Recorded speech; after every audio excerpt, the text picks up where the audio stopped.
Yeah, we good. I don't know. We're just gonna say we are. What is up? Fuck, we are down like fucking clowns. Are we on now? Yeah, we're live. Oh, we're good. How's it going, man? We're How's here. day? We're here doing it. We're doing it. We out here. MuseMe TV, everybody. This is Yeah. gonna be episode 166, and let me tell you what we're doing here.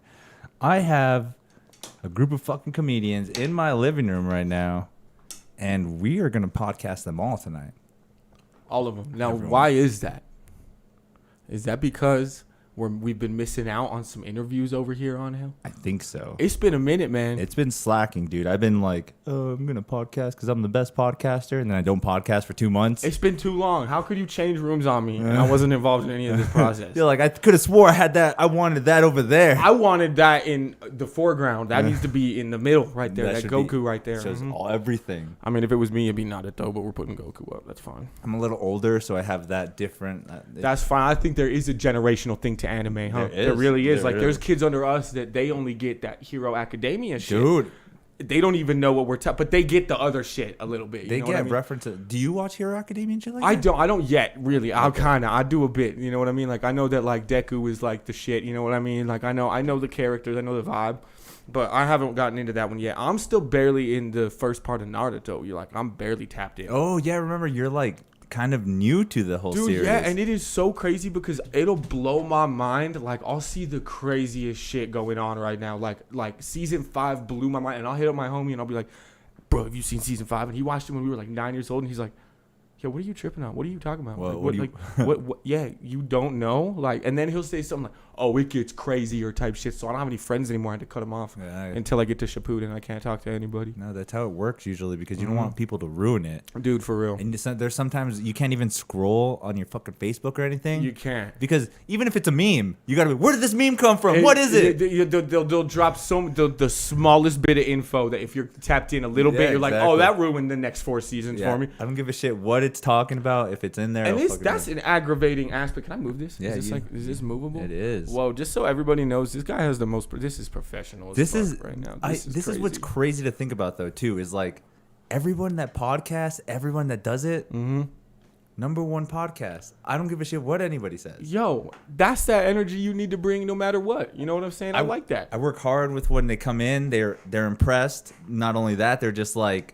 holy shit. We are impressed and we are like, holy shit, that's such a fact. And like, it's such a vibe in here. As soon as you walk in, it's homie shit. Yeah. And then, oh, we should podcast, huh? You know what I Yeah. mean? That's a good way to do it, I think. And that's why I feel like hopefully the people that are starting podcasts and gets more into that transition, it turns into more of that, hey, let's vibe and let's do the show instead of like, it's a deadline, we gotta do it. You were feeling, I wasn't feeling it, dude. I was like, I don't know if I want to do it, felt man. that. I was like thinking too to myself a bit. I was like, well, we could just be comedians tonight and Yeah. play Guitar Hero and think about our rock band names And that we're never gonna tap yeah, into. You know maybe what I mean? find drugs if we can. Yeah, if we under the couch or Wherever there is, right? I wonder where they're at. Shit. But no, dude. Hey, I had a question for you though. Can I ask you a question as a podcaster? Can I ask you the question? I have a question. My question is, what questions do you have for me as a guest? One of my main questions would be, how do you feel you have developed as a comedian now? Dude, that is a good question. You're filling the room more. That's a good question. I see, like, I don't want to say we started at the same time, but I think you have maybe like a couple more months ahead of me. Yeah, I literally started September 2019. So you're like almost 2 years in then, yeah? Yeah. Almost 2 years in. I would be maybe a year, almost like 9 months ahead then. Because I'm Okay. about almost touching 3 years soon. I couldn't tell you exactly what that day was or month was. Because I started writing, you know what I mean? And then I didn't like have the confidence to even move on it yet, you know what I mean? And for a while. So I can't really even tell you where that time was that I started hitting Red Velvet, you know what I mean? Because that was the first place for me. It was just Red Velvet. Oh, shit. I just started going over there, but I couldn't tell you the month that was really. But it's about 3 years for me right now. I'm about 3 years in. But that is a good question, because what I think is funny about that question is it's like, obviously I know deep down that I've grown a lot. Like, especially during that pandemic shit, there was people that were making moves that I think some comics I was like working with at the time kept grinding, kept moving on shit, kept doing what they had to do. You know what I mean? And I think that time was advantageous. And I think that's an interesting question because I want to say that I've developed a lot, like deep down, that kind of false confidence, but ultimately, I think we all feel that we're moving laterally the whole time. Yeah, you know what I mean? Yeah, I agree with you on many points, because there's some times where I literally feel like dude. Okay, when we did the first when we did fucking Inside Out upstairs at the El Rey, like you guys killed, dude. You guys ate that room like it's no tomorrow. That was a good room. I fucking bombed so bad, dude. Did you not? I wanted that night, dude. I was so depressed, dude. I was like, I want to quit comedy. Look at you guys. You guys are amazing. I was so sad, dude. But then again, that little mentality of like, if you give up now, then why would you even get any better? Where are you gonna get anywhere? And it's just that cycle of like, as a comic, that you feel defeat so like, because you just get off stage having done some dog shit so often that you're just like, fuck, what you're so often questioning what this thing you're working on is in the first place, that I think it keeps your progress kind of lateral mentally, because no matter how good you do, there's 3 other bombs coming right after that. Dude. You know what I mean? And we know that, so that there's not a whole like, oh, I got off stage last night. I think I did some work at that Frank's Chicken and Waffles venue. Shout out to fucking that lineup. Shout out to Buck D. Shout out to A. Marie, Troy, Zach Abeda, Josh Fournier. Everybody on that lineup fucking smashed. That was such a good show. That was at Frank's Chicken and Waffles, and I was feeling pressure just being somewhat of an underdog position, being on a lineup like that. You know what I mean? Like I was in between Zach Abeda and Josh Fournier, which is wild for someone that's a few years in, doesn't have that faith in themselves, doesn't believe that we should even be here. You know what I mean? Man. And no matter how I feel getting off that stage, that time doing good with that lineup, it still is this lateral, but I also know I bombed tonight, and I'm going to bomb tomorrow night maybe, and I might bomb after that, because that's what we're doing. We're working on bombing. To try to get better at not bombing. We think that it's working on killing, but it's almost like we're better when we're working on just not bombing our ass off, and then we just start finding out, oh, I just need to be myself. These little things will make it better. Not great. If we aim for great, we hit this, but if we aim for like not doing terrible, we hit maybe the same point, but it's just something truer about it. You know what I mean? It's a learning process for sure. It really is, though. It really is. That's what I love about it, though, dude. We're learning so much, and it's such a fast way to live, bro. This comedy thing, like we're just doing a lot of stuff all the time, and like meeting cool people, fucking with cool people all the time, and I mean that's what it comes down to. But ultimately, back to the question: how do you feel you have progressed? I feel like I haven't. That's the thing, but I know deep down that I have, and maybe the one thing that has progressed the most is that I'm starting to believe now that I'm in this mentality when I walk into a room, I'm no longer really being intimidated by an audience or by these other comics anymore. I'm kind of developed this attitude of, no, I belong to be here. I deserve to be here. I'm my own thing. Yeah, I know I deserve to be here. And so it doesn't matter what this audience thinks or this comic thinks. None of that's relevant anymore. You know what I mean? And that's maybe how I've progressed the most, is I'm learning how to just put the blinders on, do me no matter what the circumstance or people are. You know what I mean? And just do my thing. And you in your personality, you're a character. So you have that persona, you have that kind of ambition already to kind of try to draw the attention of people. So I feel, I mean, hopefully you didn't take that as a diss. No. The way you just looked at me. I think you're right, but it's also that self-critical side of me that also wants to just be like, no, they just only looking at me and liking me because they think that Pete Davidson's broke and working in Albuquerque all of a sudden. And that's the only thing I feel like. But like, that's that lack of self-confidence. And I remember how you said it too. Is like, I love how you pointed it out, where you're just like, Angel, I don't get it. You're funny. You always make me laugh. Yeah. You got to get it up there. You're so close. That's but what you got to get it. But I'm giving that advice knowing that that's what I'm failing at when I do fail. But that's what we all need to learn and do best at. That's the best and that's what the best expression is, I think, is people are interested and stay lingered onto something that you're saying or doing. For what reason? Oh, because he's being true and realistic, and I relate with that for some reason. And that's what we got to be best at. It's like we can try really hard to work on this technical aspect of things, but the way the audiences like receive entertainment and comedy now, I think it's just the best for us to work on just ourselves. Just be yourself, end of the day, because we know we're funny, you know? You do, yeah. And again, we put in the work. I mean, oh yeah, bro. And we're 5 doing nights that. out of the week, if we bomb, whatever. At least those were the 5 nights out of the week we went out. When somebody didn't and say they're like, oh, I can get into comedy, I'm trying. I still see people at open mics that go there because they're like, I'll go up eventually. I'm like, just do this. I've seen you here every week. Yeah, and that's the thing. It's like, how real are you being? Either just do this or just don't do this. You know what I mean? Like, end of the day. But I mean, well, shit, because that's the thing. We see a lot of people that do say that, like, oh, I'm going to get into this. I'm going to do this. What is that motivation that, like, what for you is that thing that keeps you doing this thing that is so not respected? Look how we were, like, treated tonight, for example. For people that may be watching this that don't know what we did tonight show-wise, we did a kind of secret underground little weed market show that goes on in Albuquerque every once in a while. It's the least conducive thing to comedy that maybe has ever been presented to audiences. It's insane. It's so hard to do as like a comic. Like, you are fighting crowds that are just trying to buy weed. That ain't it. Yeah, it was literally, like I said, the farmer's market of the weed vendors. Yeah, and we were joking outside about how the rapper that's going on after us is probably about to get some attention that we got none of. You know what I mean? But that is kind of the fact. Stand-up comedy is not as respectable as some of these other crafts that are up there. You know what I mean? Like, it is and isn't. It is and isn't. It is when it's done well, but until then, it so isn't. Not even then. I think it's more of like a close niche community too. Like the people that are into it too are just like, they know because they've been into it. They watch it. Right. Like, people that are into it are into it. Yeah, there's a lot of people there that probably just watch maybe clips of stand-up compared to 3 to maybe just 2 that actually have seen stand-up specials of somebody there. Which is also such a different aspect of it, because in a place like Albuquerque, you're going to only have crowds that have ever seen stand-up specials, like, for the most part. If they've seen live comedy, it's been through a few certain outlets that we're blessed to work through sometimes, like the Canteen show with Zach Abeda, shit like that. There are certain shows that they may have touched with, but their real perspective of comedy isn't in a club. There isn't a club here. They don't have any of this, like, certain types of stand-up that really formulate what they're seeing in those specials. You know what I mean? So what holds it to a different standard when they're watching us open micers just struggle for air on stage and just like a beta fish out of the tank. You know what I mean? Yeah, straight by the tail. It's a different thing for them. You know what I mean? And so but that's our job, is learning how to navigate that, I think, and stand out and still connect. You know what I mean? It's been, and it's a fun journey. It's going to be dope. Again, the reason I'm into comedy and why I do it is because I want to be famous.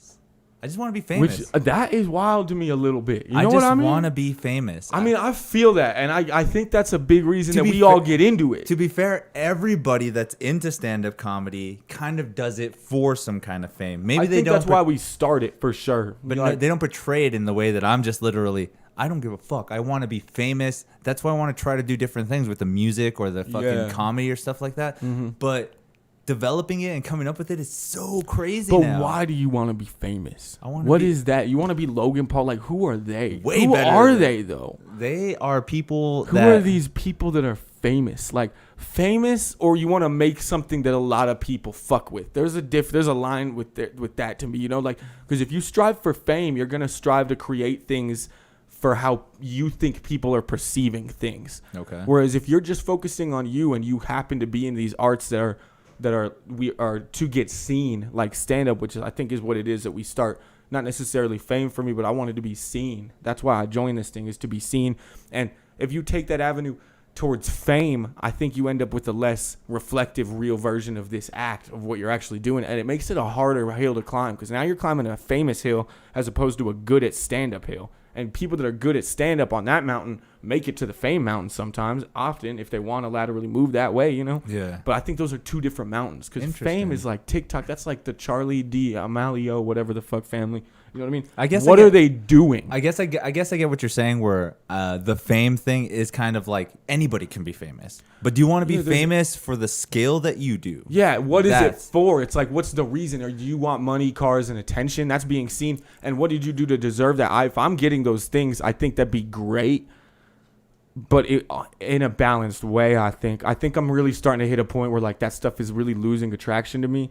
And I'm starting to really only do this thing for, like, a purpose. Like, I have something to say at the end of the day. And that's kind of why I'm in this shit still. It's that, like, that fame thing is becoming this window that's closing, because it just seems so hard. And that effort is that. Whereas if I just focus on being a good stand-up comedian, I'll probably end up finding some fame thing by having these people that I connect with, because I have a real message to say that connected, and I worked hard to find out who I was and how to say that. Dope. You know what I mean? I get what you're saying. Yeah, so it's like these two different avenues, and it's like, it's dope that you're trying to be this person that obviously connects with a lot of people, right? Is that what you're going for with that? The best example I love anybody's ever said of me Because you want to connect with someone that in plays a lot of ways that's into comedy, that's a video game. It's a lot of outliers you're looking to connect with. You know what I mean? And if you just do the fuck out of those to your best ability, present them in a minimized way, I think you'll find those people. Because I love how I found you guys, but you guys are like comedians and you guys do your thing. Oh yeah, we were gonna find each other by working through it. You know, what I mean? And to the sense that there's people out there like me that want to do like, hey,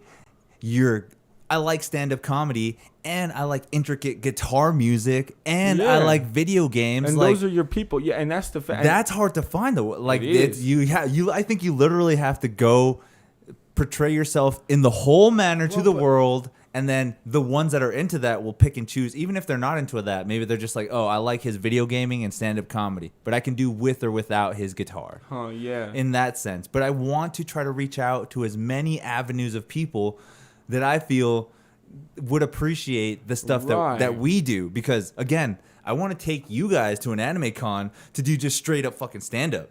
Like, oh, you know I'm with that, bro. And that's going to be crazy as fuck because I'm gonna wear my Sakura outfit. Can I do it, dude. I swear. I'm going to be gay Woody. But there's no, like, everywhere. Wait, what is gay Woody? He just, like, again, the stupid punchline. Oh, okay, so but like just for coverage, there's Woody. And he dresses in his normal cowboy outfit. Mm-hmm. How is a cowboy outfit very tight? That's my point, though, is that Woody's already gay. No, he looks gay. Yeah. I portray him as actually gay. Now he's gay. Yeah, now he's gay. Because he's not gay. He's not. He gets with Bo Peep. He ends up getting with a real woman. This is true, though. But Bo Peep's kind of plastic. I don't know, what are you going to do, right? This is a toy. What are you going to do? It's Disney. Did you know they made a Toy Story 4? Yeah, they already make it. Yeah, they did. You know what's even better? They're making a Chucky TV series. Nuh-uh. Are you into Chucky?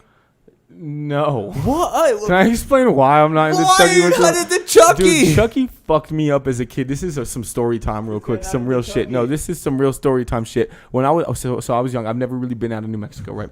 I did one time, though, when I was really young. I was maybe 11 years old, maybe 10 years old. Okay. And we went out to California with my grandpa. My grandpa living out there and shit. He lived by Universal Studios, all that ballin' ass crazy shit. So he takes us to Universal Studios one day, right? There's a haunted house there. My sister, being all into horror, she goes, we're going to this. There's a sign up. It says, you must be 13 years old to enter this haunted house. So I'm 11 years old, and I'm like, no, I'm the man.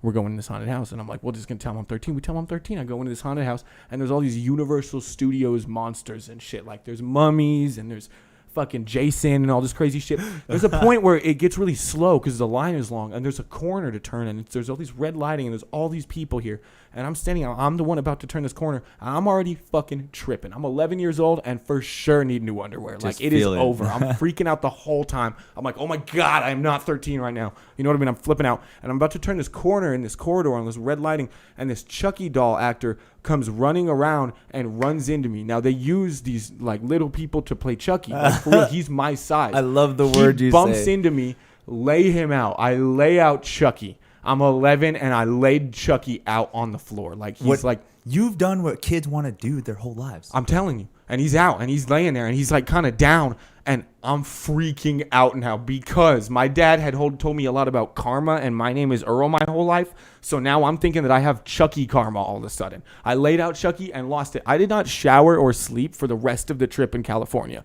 I was losing my mind because I figured that if I went to sleep, Chucky's there. He's going to get revenge. He's pissed because I just laid him out. He's mad. He's got revenge to get. He's one of those. He knows where I'm at. Yeah, little dirtbag has a knife and he's wearing stripes. Dudes that wear stripes are revenge bitten every time, 100%. He's always trying to get his fucking absolutely shit. And so I'm not showering. My grandpa has to have a conversation with me where he's like, Tyler, we have to talk about cleaning yourself. Damn. It's called showering. And I'm sitting there like, no, we're not doing that. Chucky knows about the shower. He can hear it because it's loud and shit. I'm not with the vision. Ever since then, Chucky is on the no list. I'm good on that motherfucker. Because we got bad beef. I ain't fucking with him. I get it. I've never had bad beef with any fictional character ever. Ooh. But I love Chucky. Chucky was like, growing up to me, he was the shit. And then... But he's kind of the most unrealistic of them all. Am I wrong about that? What is he? He's just a possessed doll, right? Yeah, but you had to put your soul into him. It's not like, hey, this is just one that's fucked up from the factory. You put your soul into the doll. That is... Okay, so the premise of it was he actually, the guy, the main guy that puts his soul, he actually learned black magic. Okay. So he knows how to do black magic and voodoo rituals. All right. Yeah. Why not? And right before he dies, he knew, like, I can pass my soul onto this doll and then pass it back to another person's, like a child, so I can live another life. But he never was able to do the second part. He kept getting foiled every time he tried to put his soul inside of a kid's soul. That was the whole Chucky's getting people but it had to be a kid because they had to be able to, like, he wanted to live longer. He just not, let me just get fucking grandma that's 60 years old already. But my thing is though that it's doll, right? Can you not punt it always? But okay, the suspensefulness of a doll, like, you don't know if it's a doll. Like, that's the thing. As soon as I have to wonder, is that a doll? It's not in my house. As soon as I'm looking at the doll that's sitting there, I'm just like, you know, I kind of think that might not be just a doll. It's gone. It's so gone. I punted it out a window. I threw it in the dump truck. Stabbed it twice. I stabbed it. I'm burning it alive while I'm driving down the freeway. There's a fire doll in my hand, and I'm cruising. I throw it in a ditch, and it's gone. That's it? No way. If I'm ever... Yeah, that's... Yeah, because that's also like... If you're like looking at like a chainsaw, would you own that chainsaw if you're like, I kind of think this might not be just a chainsaw? You would not roll the dice on a chainsaw. You're rolling the dice on a doll, though, and I don't get that. That doesn't make sense, because this doll got grip, got knives...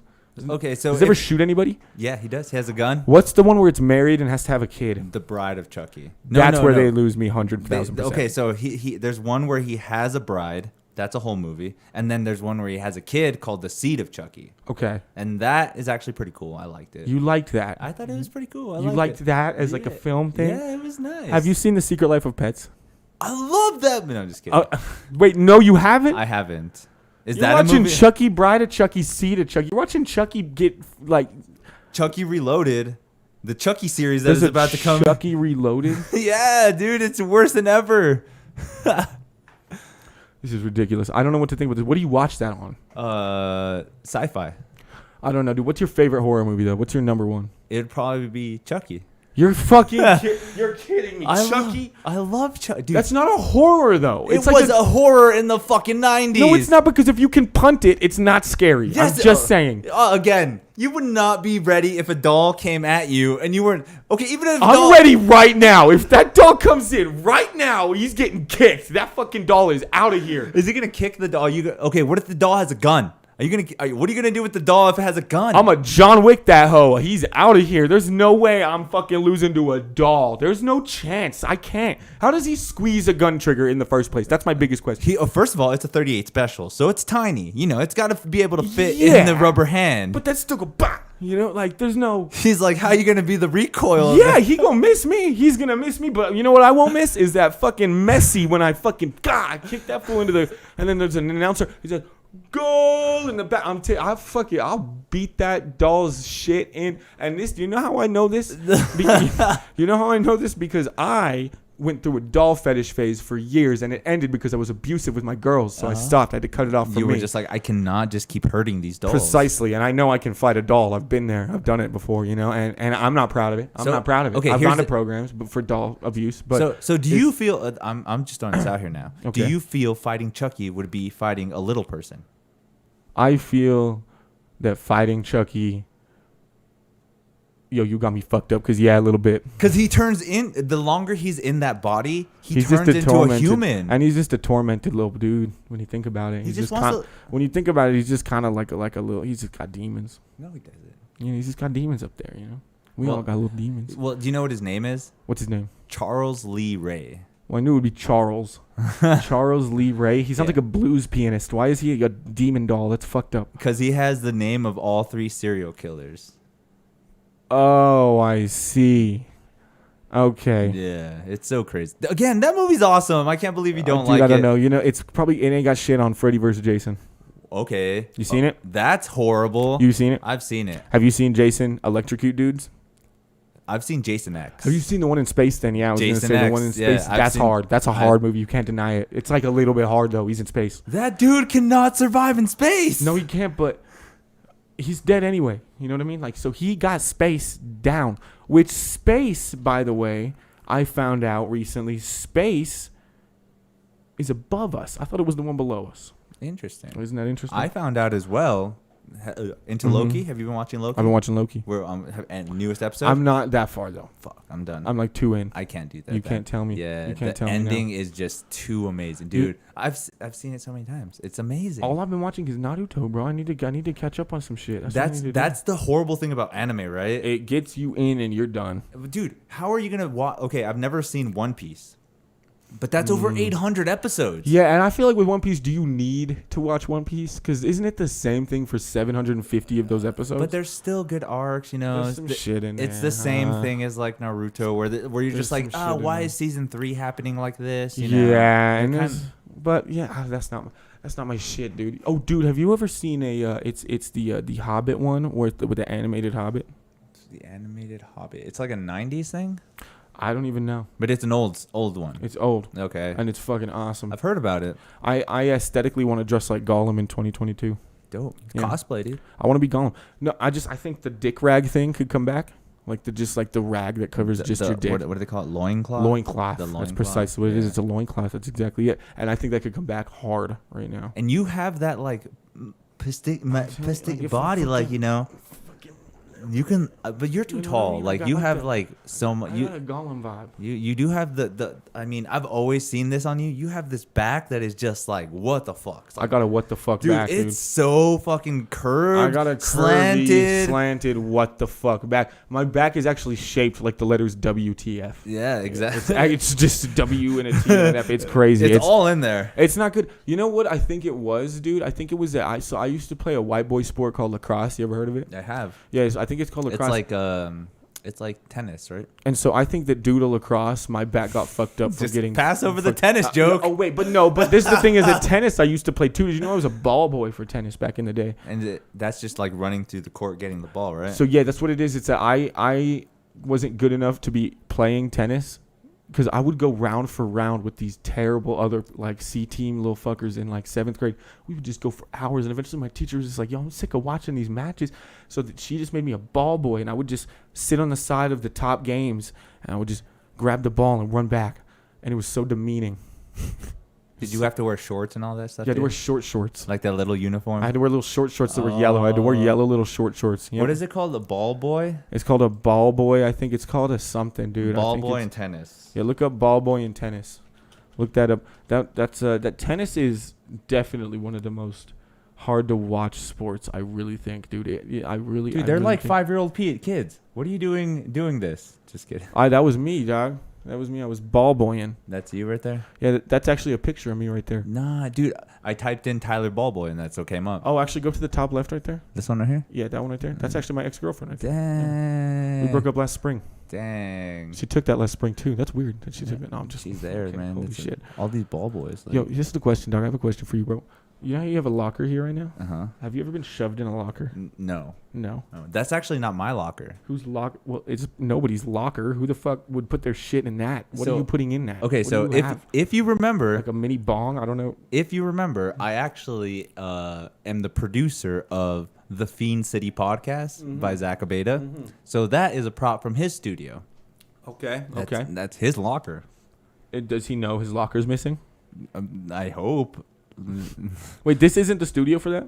This is and isn't at the same time. This is technically MuseMe Studio. Yeah, we're at MuseMe. I thought we were at MuseMe Studios. We're on the MuseMe podcast. I had to drive through Warner Brothers to get here. What do you want me to do, man? I had to park on a dinosaur prop. And then you know what I have to do is just take down that stupid Children of Bodom thing. And what is that? Oh, yeah, Children of Bodom? How do you not know Children of Bodom? Why would I know what that is? Okay, first of all, in Finland, there was this tragic thing that happened where a bunch of kids died in a lake. Yeah, why the fuck would I know what that is? History, cool. How many kids? I don't know, like 16, something like that. It was a big amount. I don't remember the exact details. Okay, yeah, right. These guys they make a band based off of that tragedy. You don't get to make a band based off of it. Do you get to do that? Is that a thing? They were the biggest. They are huge as fuck. Okay, as you can see, it's actually signed by the band as well. They actually have their signatures on there. Right. The main guitarist, the founder of the band, recently died a year ago. And this thing, right now, can go at auction for an easy $30. This looks like something you listen to if you smoke like a pack of Newports a day You know Wow. what I mean? Like Newport regulars, though. You know what I mean? And you They like play melodic death metal. melodic death. I want you Metal. to say those. No, just say the first two. Melodic death. That's not a thing. Yes. Oh my God. How is that not a thing? What is that? Melodic death is this structure of pain that happens when you sing. So like you're Melodic death. yeah, like okay, I don't you're putting me on the spot, man. Death is death, right? Okay. There's not like a more melodic one where like before you die, boom, boom, boom. Why boom, don't you boom, boom, why boom, are boom, you boom, why are boom, you boom, taking boom, away the metal part? You are dead now. You're gonna die. That's pretty much what that song's about. That's pretty much what that song melodic is. It's about a death. melodic. Actually, I kind of feel you now. All right, so melodic death. This is what I want to do though. I want you to tell me because this is what you listen to, right? Yeah. This right here. Yeah. I want you to tell me what my tapestry would be musically. What do you think? Suicide Boys.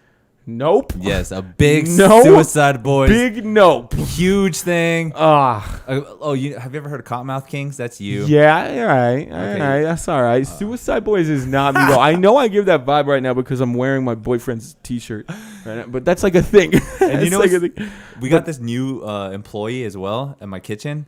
19 years old. Fucking, that's all he listens to. I want to clarify that I'm not wearing my boyfriend's T-shirt real quick. No, And that this is just what's called an oversized tee. be like, he's got Mulkey's shirt on. Fuck no! If me and Moki were in a partnership, that would be the worst ever. He would forget his wallet to every date. But you get all the benefits of like tax cutoffs. Well, I need tax write-offs just for how much gasoline I use picking that kid up from work and shit. Like it's not even, dependent. There you go. facts. I do have a dependency, you know. But this is the thing. So you think Suicide Boys? Yeah, That's not it though. That's really not it. That well, really isn't it. Well, then everything else, I just see like old school hip hop. I mean, what? I really, I don't. I can't. And you know what? You know what it is? Is that Vince Staples says this shit. So I don't want to repeat what somebody has been saying that I've been listening to someone say, but I'm gonna repeat what someone's saying that I've been listening to them say. That old shit ain't for us. It ain't. It just ain't like the old shit. I get it, but I don't. You know what I mean? Like I don't. Like you put on a Tupac album, and I want you to honestly listen to it all the way through, and like tell me that there's not so many points where you're just like, all right, not mine, not for me. It's not for us. It's not, but I'm also alternatively Lil Pump and Suicide Boys is not for me whatsoever. Lately, I listened to the B flat major scale up and down on repeat when I want music. That's what I do. Have you ever done that? No. Dude, a question about this thing. Does this help you at all? Yes. Really? So one thing I did not know is how much of music do you know? I actually know some music. Okay, so Did you know that I was in band for years? let me ask you some questions. Okay, let's go. How many musical notes are there in music? If you were just to list them. Well, how many musical? Oh, well, it's 14. Okay, that's Right, close. chromatically. Yes. You mean chromatically? Like if you just start on an F sharp and then on an F natural. Yes. Oh, then 13, right? 13. Yeah, it's 13 from an F sharp. Yeah. Do you know the intervals in between all those? So like, What do you mean? Okay, so there's the order of the notes. We'll start from A because A is usually these A, B, C, D, E, F, Yeah, and then G. you go A sharp, B, like A sharp, C natural, B, C sharp, D, D sharp, E flat, E, F natural, F sharp, G, right? F sharp, G sharp, A, right? Yeah. Yeah, so yeah, I mean, it's been a long time. But in between those, do you know what their intervals Oh, are? the half step, whole step type shit? Is that what you're talking about? That's formulating a scale. Okay. But in between those, there's an interval. So like if you're going from A to A sharp, do you know what the distance is? What is the interval from that if you're doing a chromatic scale? No. Don't look at the damn chart. I was literally trying to real quick. I was just like a bat. On that chromatic interval scale right there, the second major. You see that it says set major. Oh, yeah, second? that's definitely not for me. That shit definitely lost me heavy. And You know how I do my stage shit, though. Okay, It was but- music was the same thing for me. It was like I would go up and find flow throughout, like, momentary. But you technically know, like, okay, I've been like, the power chord, right? Yeah. So that's obviously just the root and the fifth note, and that's Yeah. what makes the power chord. Uh-huh. So if you take the fifth note and then you just move that fifth note one fret, now you're playing. If you were going in the intervals, you'd be playing the minor sixth. Uh-huh. And that's the easiest way to like portray that. But I didn't know that there's past 8, that there's actually a 9th, an 11th, and a 13th, and they were distinctively in those spots. Uh-huh. Like that. I didn't know that. And this has helped me with some of those chord progressions. Yeah. You're okay. just like, I got it. No, yeah. So power chords. No, I'm just Power chords. Well, technically, power chords is all you really. That was need to all I know. did because I did play jazz band for a while. I played rhythm section for a hot minute. People would always wonder like, how do I not know how to do a lot of these roots and how to like alternate chords and move through and shit. And it was just power chords. That's all you need. Literally all you need. Like for rhythm sections, it would just be like B flat, B flat, B flat, C sharp. Fucking you just move around. You know, just power chord shit. But it's been a minute, man. I haven't played some music in a minute, dude. That's great though, because I pawned all my saxophones and shit. And but I hear you play, and I know you have the skill. Oh, I know. Like I know, I have an ear for it more than I have a brain for it these days. You know what I mean? And that's technically what makes you smarter. Is that true? Yeah. When you play music, there's so many receptors going off in your brain at one time. It's more intricate than people that just are talking. Like, you playing music is way more smarter than us talking right now. Damn. So we should just finish this podcast with a couple of keyboards and synthesizers in front of us right now, huh? Yeah, fucking just jamming to Crazy Frog. Well, technically, even you singing, you just doing any mental notes, you just anything is more musically inclined that you're activating that brain. You're part. Like using that brain and shit, all the neurons and shit, all that good shit. That's crazy to think about too. We don't know shit about our brain, and yet we it's the don't most know. powerful thing out there. Isn't that weird though? Isn't that weird how little we know about that? We just it's just this kind of mysterious computer. You know what I mean? Like we don't know. We probably know more than we think we do though. Like I personally know everything about it because I'm the smartest man alive. But like you guys will figure it out like as a race. But see, this is why you need to watch the last episode of Loki. Wait, why? What is it? Because that exact thing, fucking Kane the Conqueror, dude. Oh shit. Well, I gave him that name. Yes. Yeah, that was me. I was like, Conquer. Yeah. Go do that. Cause you know, like Rick. Like, you know how Rick from Rick and Morty has, like, all these alternate versions of him because it's the multiverse and thing. how I'm the best one. Yeah. And, like, there's all these other ones of me for show. But, like, this is the one. That's the one. I feel that. I feel it in a regular. Technically, those ones that are different than you just can have a slight difference, too. One of them has a nose ring on. That's kind of fruity, but they do. Yeah, no, that one I ain't hanging out with whatsoever. But he's there. He's there, and he's trying to plot. That's so crazy to think about because, like, this is the one that wakes up in the morning and the sun rises. And when I turn around, there's a bunch of sheep. There's like a bunch of sheep behind me. This is every morning. I just wake up and then the sun's rising. And then I turn around and there's all these sheep. Bad. It sounds like sheep. I turn around and they like kind of, what? And then I turn back around. They kind of go back in on me. And then I start walking. And then I realize every morning as soon as I wake up, first thought, I am the Messiah. Jesus, I'm the shepherd. This turned into the Prince of Egypt. I am the shepherd to these sheep. You know what I mean? That's an every morning thing. And I like what you're saying because that means I'm that one. I'm the one that wakes up and sees that every morning. You're the version of that one. There are some that wake up every day and they just have to get in their car that doesn't have a door on the back left side and there's no gas in it with no money or cigarettes or weed and they have to go to the work that they hate and then have to work all day. That ain't me though. Yeah, thank God that ain't me. I'm the one. I'm the shepherd though. That's the difference. I like that. Yeah, I'm telling you. That's why you would be the one from C-137, which is the main one, huh? Yeah, he's the main one. So I've always thought we were in that universe. But if you had to fight yourself, who would win? It's probably that douchebag. Like, okay, so think of it this way. Like, you might find an alternate version of you that's kind of like a pussy that's probably, you can kick his ass, but there's another one that probably can kick your ass. Oh, that's a good point. He's out there.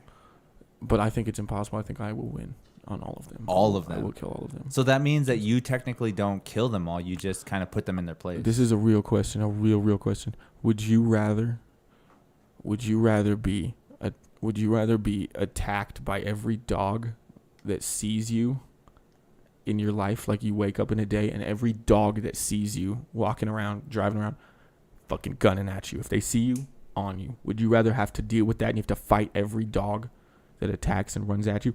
Or every cat in the world is always trying to kill you, whether they see you or not? They're coming for you. Which one would you rather have? Dogs or cats? I think dogs are probably easier to maintain. Really? Than all the cats? Yeah.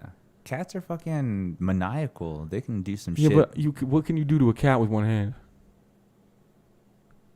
You cannot stop all the cats. So, okay. I think I got all the cats. So, this is the other thing then. They have to see you. The dogs have to see you, and then they're attacking you. But the cats are always attacking you. They're always actively, you're in bed, and you're sleeping, and you hear them going around in the sheet. Just walking around in the sheet. And you can just walk around with... I'm a ghost. Well, you're a ghost. They smell you. They know you. Well, that's not the same from just seeing you. They know my Oh, the presence. dogs, you mean? Either or. No, but if you walk around with a sheet, they're gonna see you with a sheet. But they don't And know. they what's- know. They they know. don't. No, this is the thing. They know. They know. We can do this right now with my dog, and I bet you she wouldn't know the difference. Yeah, but like these dogs always know all of a sudden. It's like part of the thing, part of the curse. What are these fucking Cerberus? No, it's just that as soon as they see you, they look at you and they'll be like, huh? That's Cerberus from hell. That's literally Well, that yeah, dog. but like not 3-headed and big. They're like normal sized dogs. Well, it's before they died. But that's only if they see you. How many dogs do you see in a day? You see 3 dogs in a day? Dude, there's so many stray dogs around here. It's crazy. That's great. It's actually It's absolutely ridiculous. Today I saw 95. I was like, is that a dog? It's like, oh my god, there's 5. Dude, I swear I was driving next to this bus driver and I looked and I was like, oh, it's a bus driver. And I looked back, it was a dog. Dude, There's a dog driving the bus. they're I was like, everywhere. they're fucking everywhere. These strays are everywhere. It's fucking dogs playing poker and shit. There was now? a dog playing poker. I'm telling you, yeah, I went to the casino and I was Oh. trying to play and I look up, it's a normal dealer. I look back, they switch shifts. Dog. It's That's a dog. like- It's a golden retriever. Horrible. Dealing 21. You know what I heard though? They're very honest. They don't try to undercut you. They play the game This is how true. it's supposed to be. This is done. absolutely true. They have no benefit with the casino winning over you. They don't. This You is know true. they ain't hiring no pit bulls. Ooh, this is a fact. Actually, can we be honest about Pitbull though? What? He's my wallpaper. Is he? That's my man. Yeah. On my computer, I got Pitbull. Dope. Why would you not? So you're like, Why would you not? so you're all about that gasolina and all that stuff. Yeah, it's Pitbull, dude. He's the man, dude. I got into an argument with my boss one time because he was like, seeing Pitbull live is whatever, and I was like, no, fuck you. Seeing Pitbull live, it would be the best. He would be the #1 show. No, it wouldn't. He would be the #1 show. It would be Pitbull or T-Pain. It'd be like going to a Six Sense show and seeing Troy. No, because because Troy looks like if Pitbull never touched the fountain of youth. You know what I mean? Like he just directly into his 90s or whatever. You He's know, like but a Pitbull got that youth on him. He's young. He smells sexy. I know it. I can smell it through the phone. I don't see a difference. I'm telling you, bro. I'm telling you, dude. I just want to go there and I want to meet some mommies, bro. I've seen Troy put on an earring, exactly like Pitbull. Dude, Troy does look like if Pitbull like got real into something that you would need to go to AA for. You know what I mean? It's like if he was into like actually working out. No, because Pitbull dope though. Pitbull he dope. does. I'm Wow, still standing by this. I can't believe how much you know about Pitbull. He's the man. Damn. Oh, he's just the man, dude. He's like a party. He is a human yacht. You know what I mean? He's just a human yacht. He's just always chasing the sunset. You know? And I really fuck with that. What time are we at? We hit 40 minutes and we got some people in the chat. All right, we got some people in the chat. Shout out to Stephanie. Hello. That's what we need. Just laughs and peas there. That's it. A lot hate in the world. Too and much. Why we have comedy to keep us sane in the world we live in. Who is this? Who said that? Stephanie. Stephanie, listen to me. Where's the camera? Which one? That one right there. That one right there? Stephanie. You're on there. Fucking bingo, dude. All right, you can take me off. All right. And we got Jeremy Chavez on here as well. He said, hey, and there's no sharps. Oh, dude, don't fuck you. Don't start with the music bullshit. Oh, what? When are we going to play? I need an exact date and a place. This guy's ridiculous. Odin, what's up? Odin's in the chat dude, as you're well. you're not the yeahs. You don't get a time and a place. Wait, who is this? Whenever I hit him up. Oh, Jeremy, you remember Jeremy Chavez? He actually went to the open mic at the garage one time, and he got super drunk where you guys like put something in his butt, remember? Whoa. Do you remember? Do not. Absolutely don't. You guys put like duct tape on it or something, because... Oh no! It's because his pants were down the entire night, and but he you was still faded put as something... fuck. I know, Yeah, I know, I think Troy slapped some duct tape on the crack because that shit was exposing, and I thought that we were about to get a Me Too movement on our ass. So we got him duct taped. There It was you either go. that or caution tape. As long as we know that it was there. So yeah, that's him. He's here. Okay, what's up, Jeremy? He's in the chat right now. What's up, doggy? And Odin, dude, you're the beast. He's been here since forever. I love that guy. Odin is the beast. Loki was good. Jeremy Chavez. Odin said Loki was good. No, Jeremy Chavez said it. And then shit. lions are cats. That's what Odin said. So Lions are cats, and you are right, Odin. And this is the thing, you are technically right. that's why I want to be. But I'm talking about house cats, and I should have specified that. Okay, yeah. Because Odin is totally correct. What about feral house cats though? Those I'm kill. with it. I'll still fuck with them. They fucking kill. Yo, but you know what also kills is a golf club, with your lacrosse stick, dude. Here we go. Jeremy Chavez. If you kill a variant version of yourself, would you gain his knowledge and strength like the Jet Li movie, The One? Absolutely. It's like when you beat a nega version of yourself in an ancient video game. You know what I mean? Like you fucking you get the bonus of that dude. You feel me? Like fucking yep. Douglas Mike, what's up? He's also in the chat. How much did this setup cost? Always thought about doing a podcast. Dude, you can start a podcast with just like 25 cents. Like, you just got to just put your phone on and record. This is just over time. So this is true, man. You can download just apps that will throw your shit on, and you can do it on a set of Apple. I work at a halfway home, right? And there's literally a podcast that gets recorded in the third floor on a set of Apple iPod headphones. Everybody, we're like I said, we're in Universal Studios right now. I had to be invited here. It was not the whole, oh, hey, how you doing? Yeah. Anyways, Jeremy Chavez as well was talking about the duct tape. He says, no, it was at Sarah's. It was Sarah who duct taped me. Oh, see, okay, it was Sarah, huh? Yeah. And that was it. Not I cannot get canceled for that shit. That's all I'm saying. Well, I mean, what? I don't even have a following. What am I gonna get canceled for? I mean, that's a good point, but I mean, that's true. If Jeremy's like your main following in this shit, yeah, like we're pretty good. And huh? I think he's been on the podcast. Because like he tries to 8 times. cancel me, and then I'll just be like, no, your ass was out. Okay, you know what he has done that's actually pretty funny though. What's that? He's actually really good in the comment section of Instagram, where he'll comment on something and he gets a lot of like a funny little thing, you know. Hey, yo, do it up. So, and there was a time one time where he did come to the mic and did do one open mic, and I could have swore he had like 3 good jokes where I was like, that's dope. But I feel if he is anything, he's a writer. Like, he cannot be on stage. He'll piss, he'll shit, he'll get duct tape. But I think if you sit him in a room, you can get some good stuff out of him. There's comics that be writing. I feel that. I feel like, and that's what I feel is different between us is like we can at least go on stage and do that difference of like, hey. Well, I personally am the opposite. I cannot write to save my fucking life, but I can get on stage and do my thing. You know what I mean? I love what Mark Norman said. He said, writing is technically us just talking right now. We're always writing. I like that. We're always, no matter what, like you'll be fucking brainstorming an idea at work. Because that's really true. That's where I get a lot of my creative flow from, you know, just talking and shit. You know what I mean? But I don't know. I respect that. End of the day, is that Sweet Coon as a Zoid? I think that's enough for you. We got another guest coming in here in a second. This is Tyler Lovely. Give them some shout outs where they can find you, all that good stuff. What can they do? Please add me on Snapchat, LOVELYISFRESH.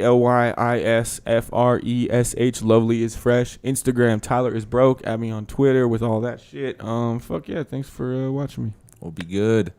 I guess bring it nicer. Doing it.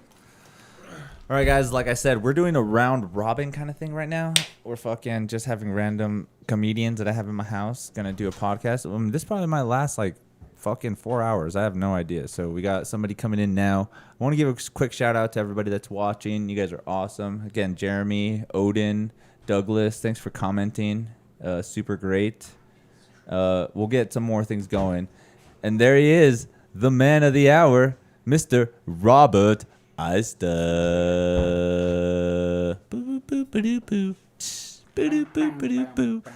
Welcome to the studio, sir. Thank you, sir. No problem. You go ahead and put those. You can get just situated. While I'm at it, I'd like to give a quick shout out to my sponsor, Trojan Condoms. Thank you very much. I bought at least 12 boxes, and I'm hoping to get something out of it. Also, Armored Hot Dogs. They're Vienna sausages that are pretty much edible whenever you need them. Post-apocalypse, the war, there they are.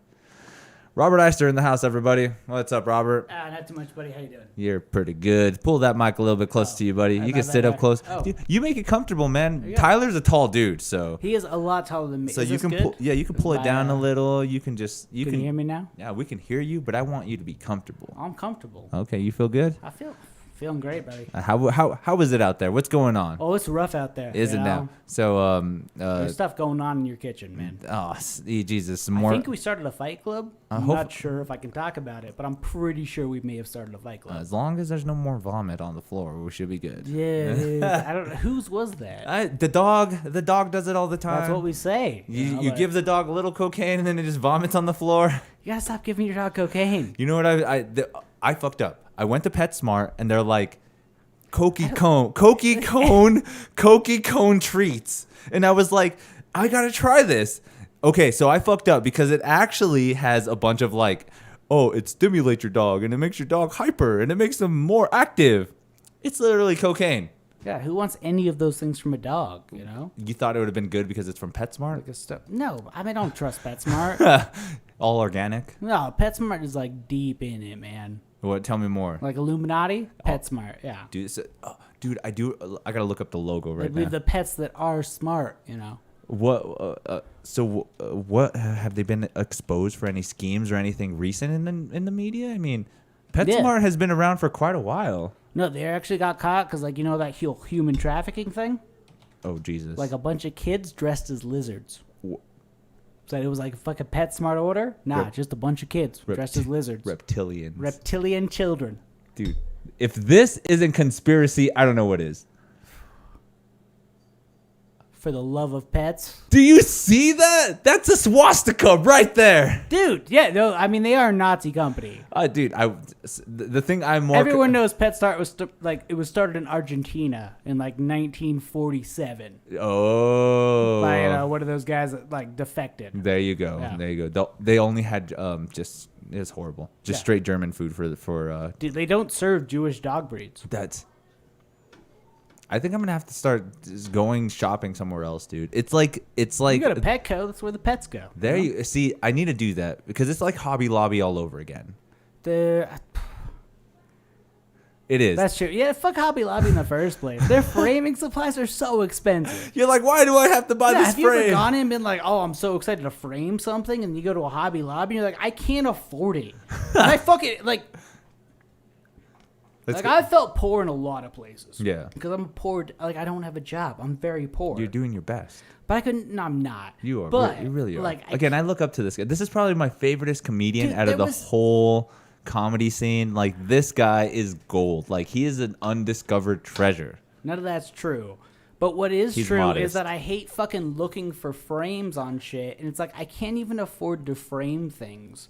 Because frames are ridiculously expensive. Like, especially if the picture you're trying to frame, like, doesn't fit within the parameters that society is okay to frame. Like, custom frames are, like, that's too expensive. That's just too much to work with. Yeah. And I don't think it's like the last artisans. I don't know. I guess I could see that. And the whole Mormon aspect, too, as well, is just a little too much. The Mormon aspect of framers? It's ridiculous. Like, literally, it's just a simple frame. The Mormon aspect of anything is too much, you know. They put a lot of work into the things that they do where it shouldn't be that expensive. Yeah, I mean, they do believe a lot in, like, what I do will get me into heaven. But the thing is, like, I don't think their heaven's real. So at the same time, it's like, you're just wasting time. Just wasting time, you know? It blows me away because it makes me think of what, in the whole sense, would people want a whole planet? Yeah, but like, do you believe in a higher power, Angel? In a very vague kind of way. Okay. Very vague. Very, very vague. There's so many religions out there that it's so hard to really, really want to believe in something, but yet this world is so mysterious, we don't know. Well, yeah, I mean, I guess part of it is none of us know, and so believing in religions like Mormonism or really any religion is just like Scientology. Yeah, it's all about the fact that we don't know what happens when we die. So it gives us something that like might happen when we die. And honestly, Mormonism, like what happens when they die, if you're a good Mormon, it's pretty fucking sweet. You get to have like a whole planet. Like you just get to like I think they did like a Rick and Morty episode about it, which is like a whole planet, the Unity episode. Oh, like okay. Controlling an entire planet. I mean, I don't think I could control an entire planet. I think it'd go to shit, but that's a pretty sweet afterlife, you know? And is it, do you think it's more, you're cool.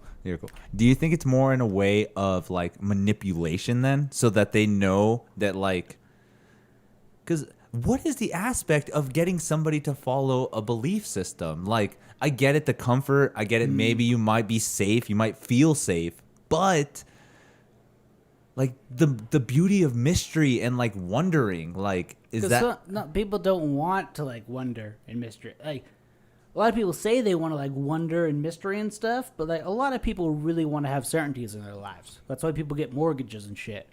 Like why people buy a house and like, I'm gonna have this house, I'm gonna own this house, and I'm gonna be in this house for 50 years until I die. Yeah. Like people love comfort. They love complacency. They love being like in a system where they know exactly where they are. And so with religion, it's like you have a bunch of rules that you have to do that you would probably do anyway if you're a good person. But if you're not gonna kill people, like, I feel like the 10 Commandments aren't what's stopping me from like not killing people. So if you're killing people, you're not gonna be like, well, but what about the 10 Commandments? No, you just like you're killing people. There's a reason. Yeah. There's something that happened. I don't think you need religion to have like make those moral decisions and stuff. But I think it is like a lot of people like complacency. They like comfort. I mean, you go to a 9-to-5 job and shit. You do the same thing every day, and so you want to like work and think that for all of everything that you do, you're going to have something to go to. But at the end of the day, that's like gonna be nice, you know. And that's weird to think about too, because like, I think one of the biggest problems that I'm not portraying it to you because I think you're actually more adventurous than a lot of other comedians, but it's actually going out and not being scared of like, what if I fail?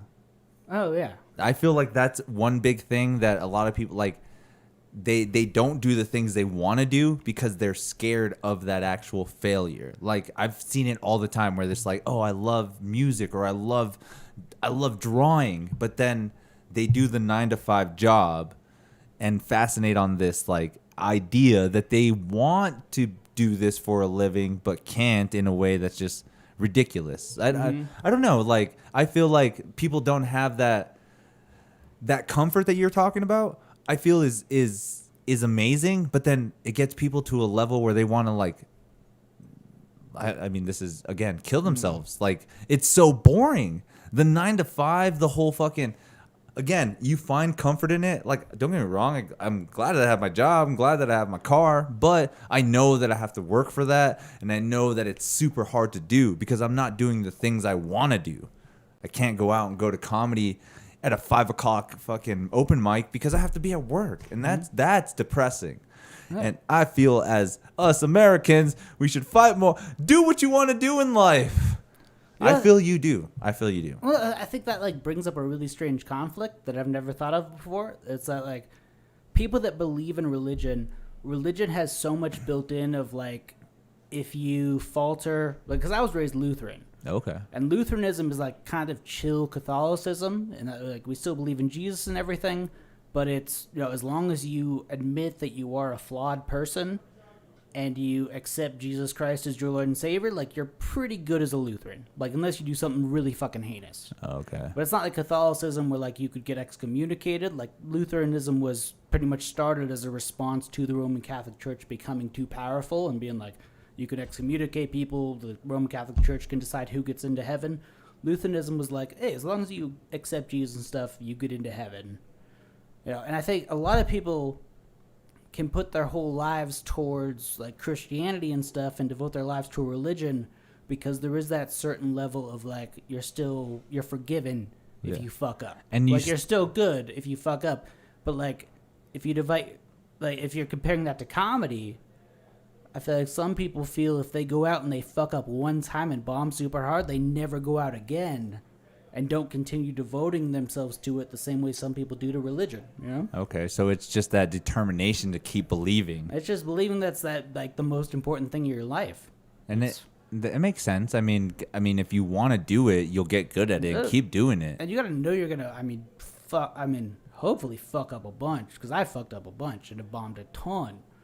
But I keep doing it because I enjoy it, Yeah, and and I'm an atheist. I don't go to church. But now that's taking up my time. Yeah, but you still believe in like the aspect of science and stuff, right? Like, so when something gets discovered in science and it blows kind of like the contradiction of religion, where does that put us in the spectrum where we're just like, well, I guess that's how it goes, or is it mind blowing? We're just like, it's all a lie, and now your science is construing with our religion, and now it's time to fight over it, where we actually there is more to it. Like, honestly, the saddest thing is right now, but like you have to accept where we are as a people and like as a civilization and a culture, where it's like you could have the most insane, like Neil deGrasse Tyson could come out tomorrow and just completely present how God's not real and have graphs and fucking PowerPoints and everything about it.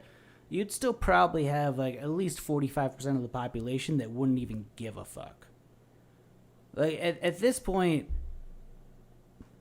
I feel like you just have to say what you think is real, but you can't fight to make people believe what you think is real. Like the whole anger and like yelling at people and trying to get them to think your way, that doesn't work because it really never worked.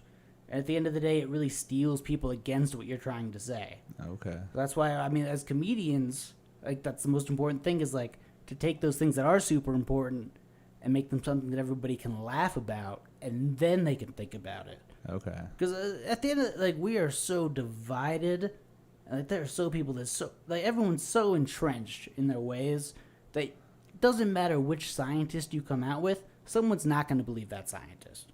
No matter what, like degrees don't matter. There's like what Walter Cronkite had with that sort of built-in validity. Just because he was like the one dude, that doesn't exist anymore because there's so many fucking dudes just debunking feeding information to people all the time. And so people don't know where to get their information from. So I think that's like the one best thing that we need comedians for. And why I try to do comedy is just like, it's not about telling people what's right or wrong. It's about telling people what is fucking worth making fun of in the way that they can hopefully think about it and then realize it's right or wrong for themselves. Okay. Because if you try to tell someone what's right, or like especially now, like they're gonna fight you. You see, yeah, you see it in the cancel culture all the time. Oh yeah, and the cancel culture some people are shitty, but like people are always shitty too. Is the thing. And like Woodrow Wilson was a Klan member, but we're not canceling him. They just give it some time. Yeah. Abraham Lincoln peed on so many women. Like, he peed on so many women. Where's these facts coming from, Robert? He just pissed on a lot of women. Dude, he was the R. Kelly of, like, the 1840s. Abraham Lincoln peed on so many women. And that's... And what's not to say that... George Washington used to give dudes blows, like, without his teeth in. Not because he was gay, just like it was a fun party trick in 1776, because they didn't have the internet.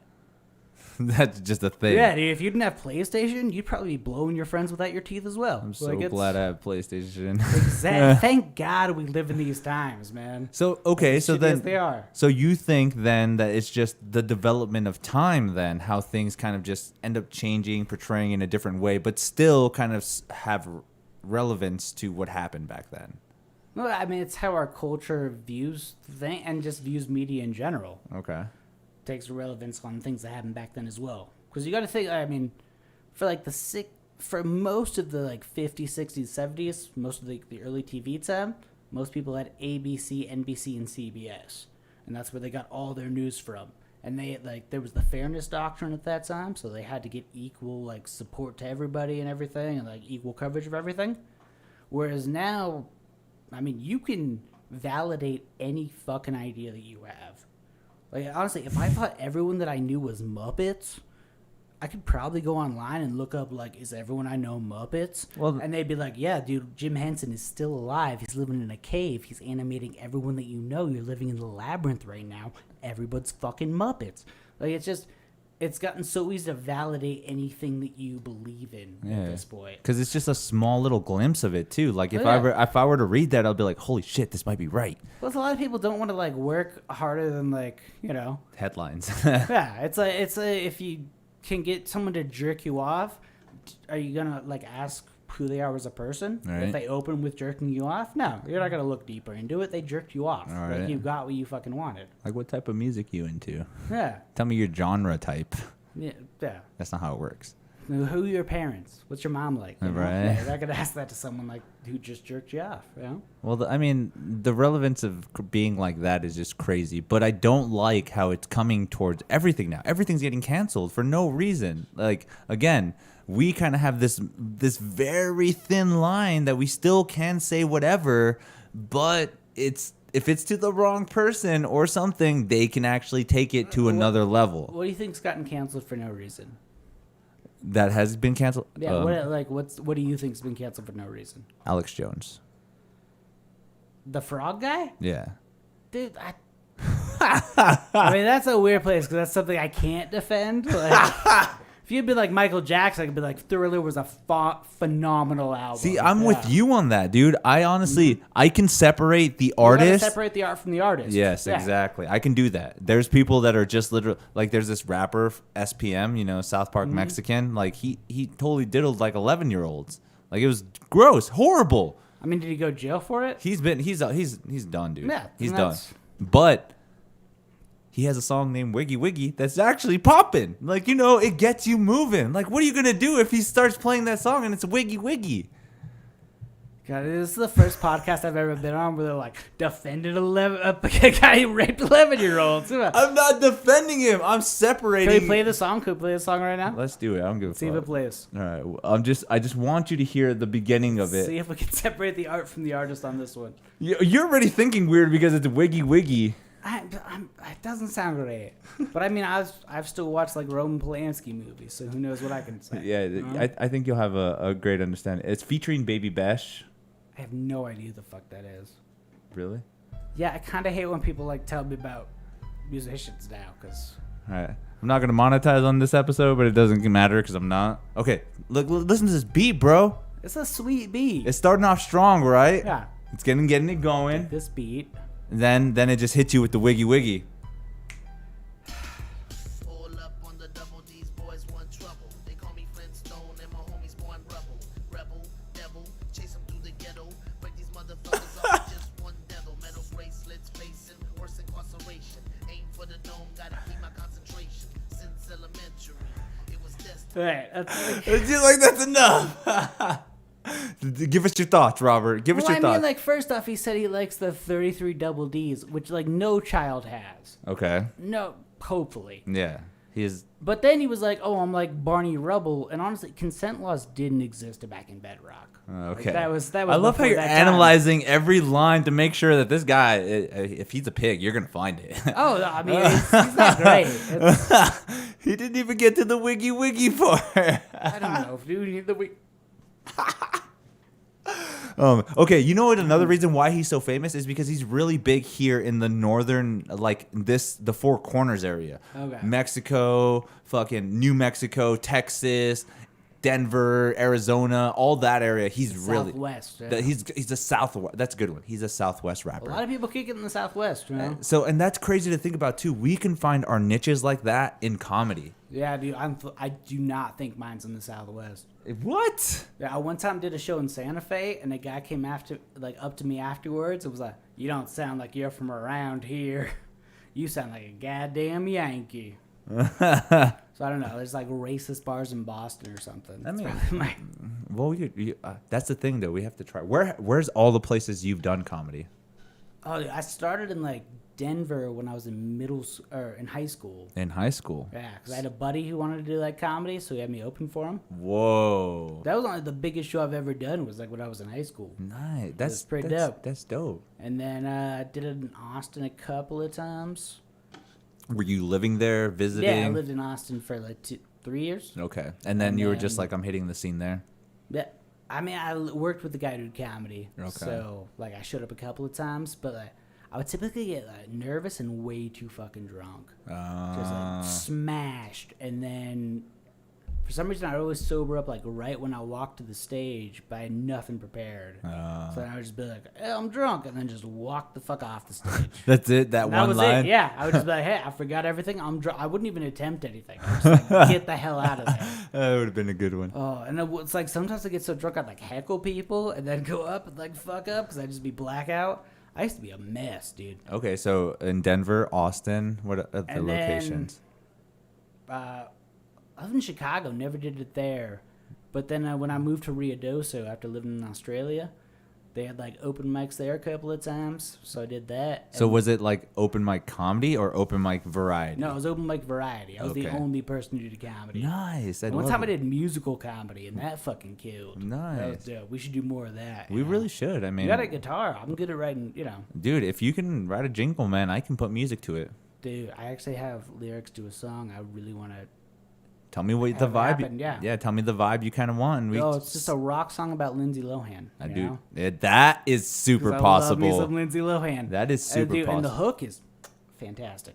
I'll hit you up with that later. There you go. But then when I moved to Albuquerque, like I didn't know anybody when I moved here. So I just went online and looked up like open mics. Went to the one at Monk's Tap Room on the corner back when that was open. And just been doing comedy ever since then. Nice. Well, that's dope, man. Because obviously you had this like niche for it as a young age. Like, obviously your friend was wanting to do it, but you still had the ambition. You still had the balls to do it. Oh, yeah. I mean, like making jokes. That's like, I feel like most of us, that's how we've gotten through our lives. Yeah. Even before we were doing stand-up. Because like, I'm the younger sibling and shit. And like, I grew up a long time with my dad, like in China and everything. And my like mom and my sister fighting. So really all you could do was just like make jokes and shit, you know? Makes sense. And also being on like stage and stuff, like people pay attention to you, which is a dope thing, you know? You're like, especially when you're like from a neglectful childhood if you or can something. if you can get up there and say something like people listen to and pay attention to, that's a great fucking feeling, no matter what. Yeah. But especially if it's something you wrote. That's more of that achievement.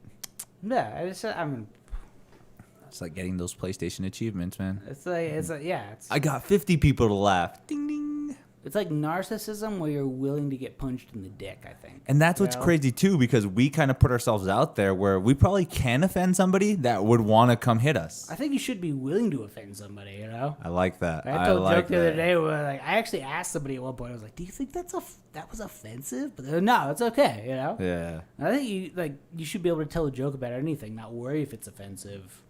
But as long as you do it well, like, and worry if it is offensive while you're telling it, then that's a good way to go. And I think even if it is offensive, the crowd reaction lets you know it wasn't that good. And I think if you're not trying to make it offensive too is the thing. Yeah. Like you can do a joke that some people might think is offensive, but like if you're not like aiming for the lowest fruit, and you're trying to do something that is good, then like you can stand behind that. Doesn't end up like that. That's crazy. Although I do love, dude.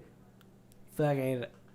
Did someone bring up your rap to you earlier? I wasn't watching it. The what? The rap you did at the weed show? Yeah. What Yeah. about it?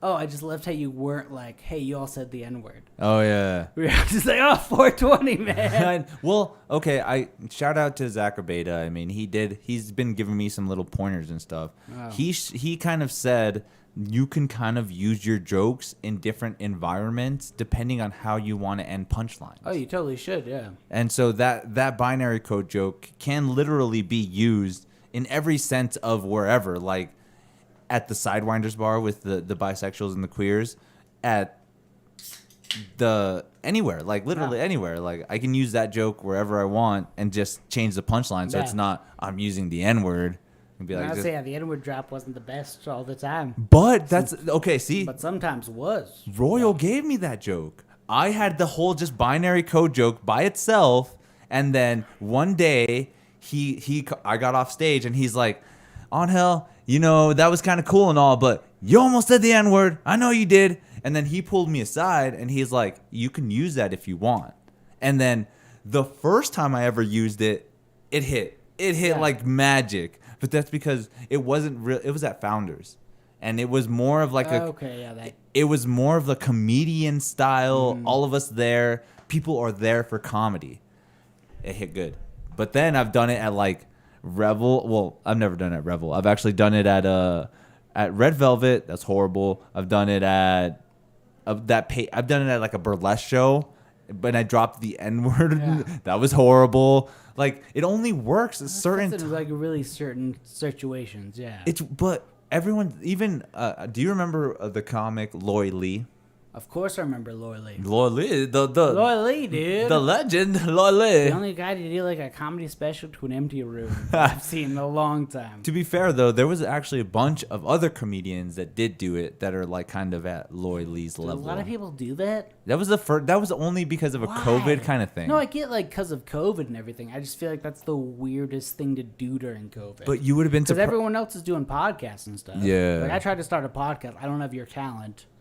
And like Amanda and I don't have like the sanity to make a podcast happen. You're just like too much time. Yeah, no, it's just and listening to myself afterwards, I sound like a douchebag. Don't ever listen to yourself after. Yeah. Don't ever. We should have just published it. Yeah, that's the goal. Fine, but that's why I go live. Yeah, but it's all out there. Cocaine dog treats. I never, ever was like, oh, I should record jokes in front of nobody. Because I feel like that's not what podcasts work. Kind of are weird to me, but also work because you're not expecting any feedback at all, other than like our feedback together. And depending the style. Yeah, and like there's people that podcast all alone or like stream shit all alone, and just they don't get remarks or feedback to anything. It's weird sometimes because it's like sometimes you tell a joke and you don't get a laugh, but at the same time when I tell a joke in a podcast and I feel like I'm expecting a laugh, I feel like that's because I'm like in a stand-up mode where I would never want to do stand-up and just know I'm not going to get any fucking laughs the entire time. Because why would you do stand-up if you don't get laughs? Yeah. That's why the art form works, I feel, to me. It's not stand-up at that point, right? No, it's a monologue, dude. It's the fucking vagina monologues. It's just like I'm waiting for laugh tracks. Yeah, you don't have an actual response to anything, and I feel like that's why I do stand-up. Yeah. It's because I like the fact that you can write something and have like an instant response to it. I don't want to make it sound like a drug either, but it's a dope high. Like, oh, it's the fucking best high, dude. Like, you get that little reaction, you're dope. You get a good kill on one joke, you're just like, holy fuck, like, it didn't do that good last night. No, it didn't do good the other. Kills and like, yeah. It's crazy. People laugh at something that you wrote. It doesn't. It's so crazy how it works, though. It's the best, man. It's the best feeling in the entire world. And so I don't like any stand up to an empty room. I feel like that's not. That's like doing heroin with an empty needle. You're just gonna die because that's oxygen in the needle, man. That's not what you need. Okay. Do you think that it might be the aspect of doing a special, knowing that it's going to be distributed to the world, even though you are doing it in an empty room? No, because even if it's distributed to the world, if you do a special in a room that no one else is in, that's like doing a Mortal Kombat fatality move. First move. In a fight where like no one else, like it's at the same time as like I don't understand it, it's also so fucking safe. Because you can say whatever you want, and you don't have anyone to respond to anything. So it's like, all yours. Why would? Because honestly, that helps too in specials. Is like having just like the way laugh track helps in making people think The Big Bang Theory is a good show. Yeah. Like having people there. It's a good to show. Actually laugh and stuff. At the same time, like that's. Don't you feel like that's like the I don't want to talk shit about people, but like, don't you feel like that's just the fucking biggest piece of shit move to be like, I'm gonna tell jokes for however long to nobody, and like, yeah, people can watch them, and people, but like, you might not have to read the comments. You don't have to know if the jokes that you told for that hour actually landed or fucking didn't. Like, that's wrong to me. I don't like. Yeah, that's why I don't like that. You're like, I'm not a fan of this. Like, that's why I don't like that. Is because it's so fucking safe. Right? Okay, it makes it more of like a level playing ground, so that even if it is a good or isn't a good joke, who cares? Because my feedback comes from likes, dislikes, and comments, which don't even really matter in the aspect of a live show. It's the difference between masturbating and actually fucking somebody. Interesting. What if it's somebody else? You can masturbate all day and feel fucking great, but until you're fucking somebody, you don't actually know how good you are. But what if it's somebody else masturbating you? Nothing. I mean, dude, it's not the There same. is nothing more masturbatory than doing comedy in front of an empty fucking room. That makes sense. Honestly, that's comedy masturbation. That's all that is.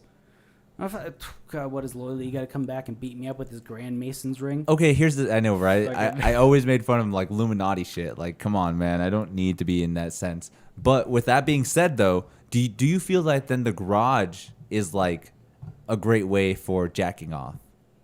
Oh.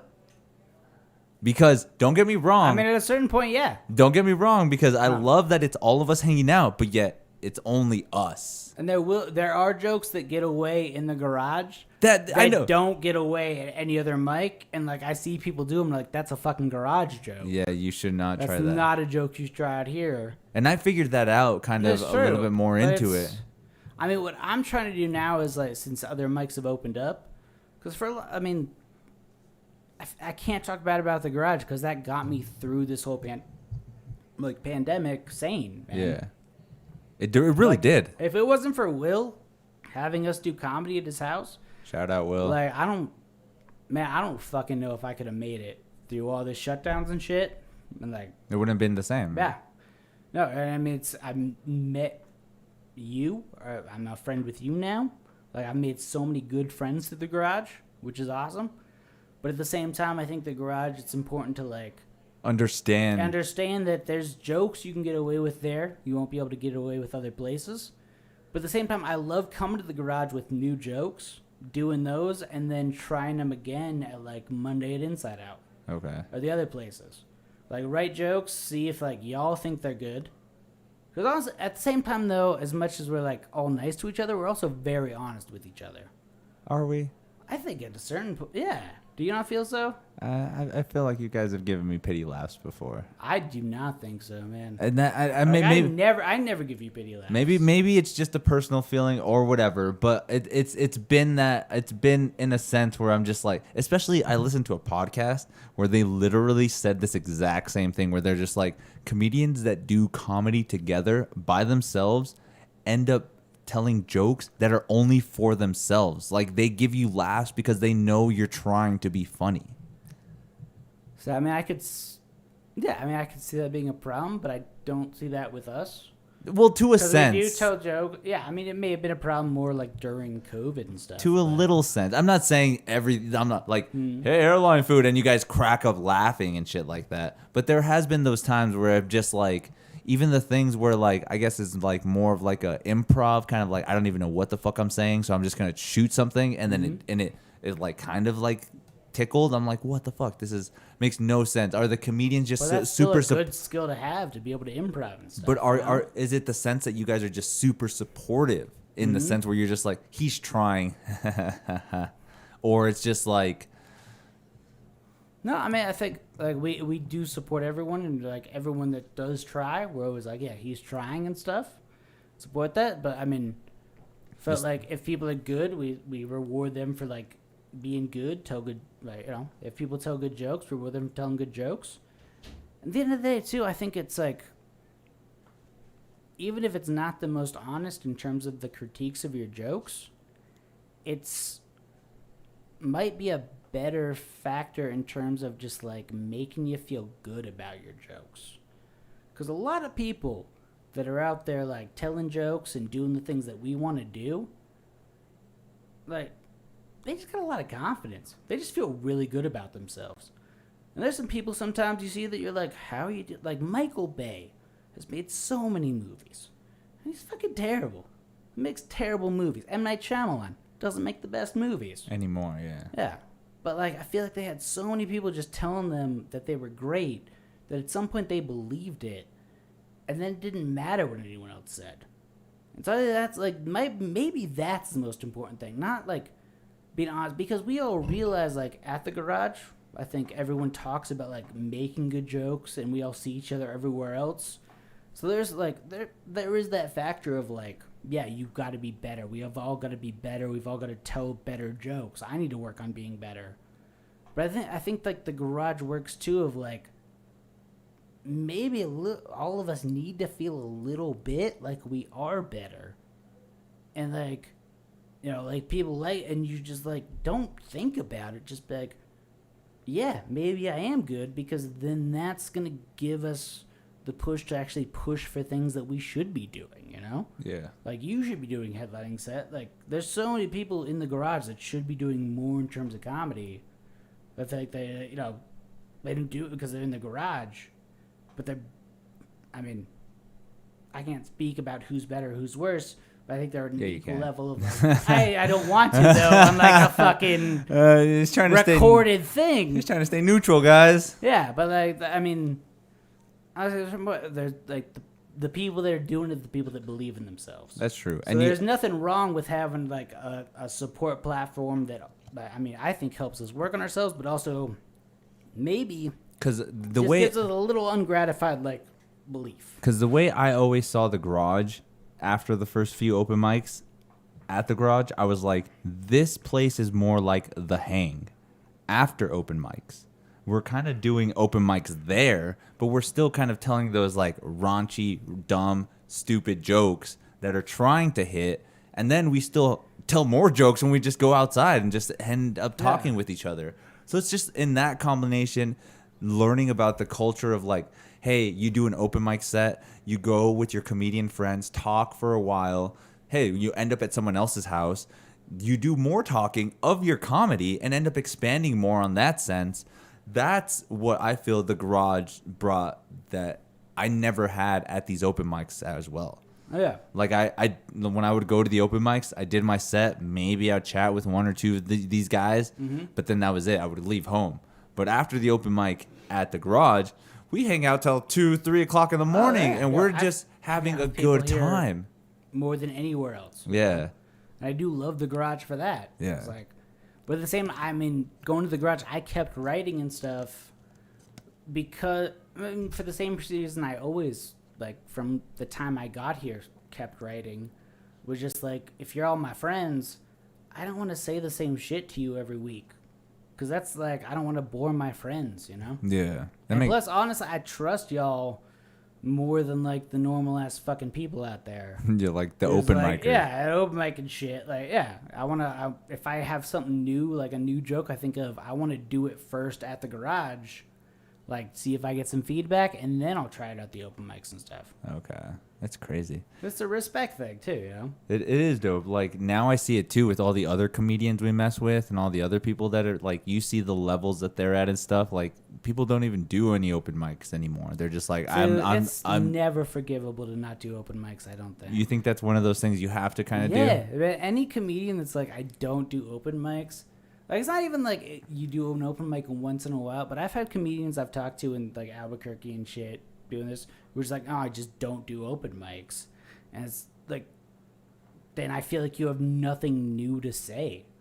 Like, an open mic should be, if nothing, like, were you there when Kyle Kinane came through? Yeah. Yeah, like, even he was saying, like, this is how comedians should do it, is like, write new stuff on Monday, work on it till Friday. Like, do open mics, because like, if you're not doing any open mics, then I feel like you're masturbating in front of us. Because you're not doing anything new. You're just doing something that, like you're a comedian because it makes you feel good to say you're a comedian, and you've got these jokes that you know, like, are gonna land, but there's no risk or anything. Like, you're not trying anything. There's nothing new. There's no development process. So you're masturbating. Yeah. Like, you're fucking masturbating in front of us if you're not yeah, dude, anyone who doesn't do open mic comedy and calls themselves a comedian, I think is a fucking piece of trash, honestly. That's so cool. Also, like, why would you do that to yourself, man? Because I guess like, comedians are the best people I've met. There are some people, though, that think that they are naturally funny. Okay, here's one example. You ever heard of Jeff Goldblum from, like, the Goldbergs? Yeah, I've heard Jeff Goldblum. He does stand-up comedy. Mm-hmm. He never writes anything. Well, Bill Burr doesn't either. Well, but he has a different, like, the way Bill Burr does it, you know he's working on stuff. Like, I did this example with Tyler. Like, we're always writing. Like, even this conversation we're having now, if you can pull some little thing out of it, you will. Oh, yeah. And it's just how our comedic brains are trying to write new stuff all the time. So I hate when, and it's just how our comedic stuff all the time. So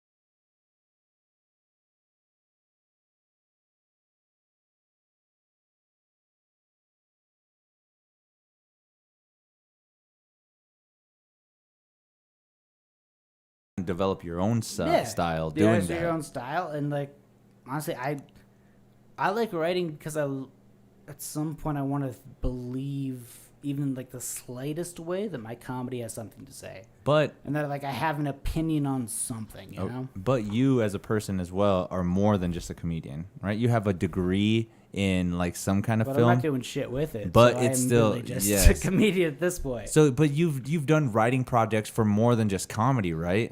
Oh yeah. Like, you've written scripts, you've done. Yeah, I've had some plays produced. And stuff. See, so your writing process is actually pen on paper. You do get a lot out of that, right? What's that, man? Like, writing plays, because when I write jokes and stuff, I just write like the outline for it, like bullet points. Like what's a good example?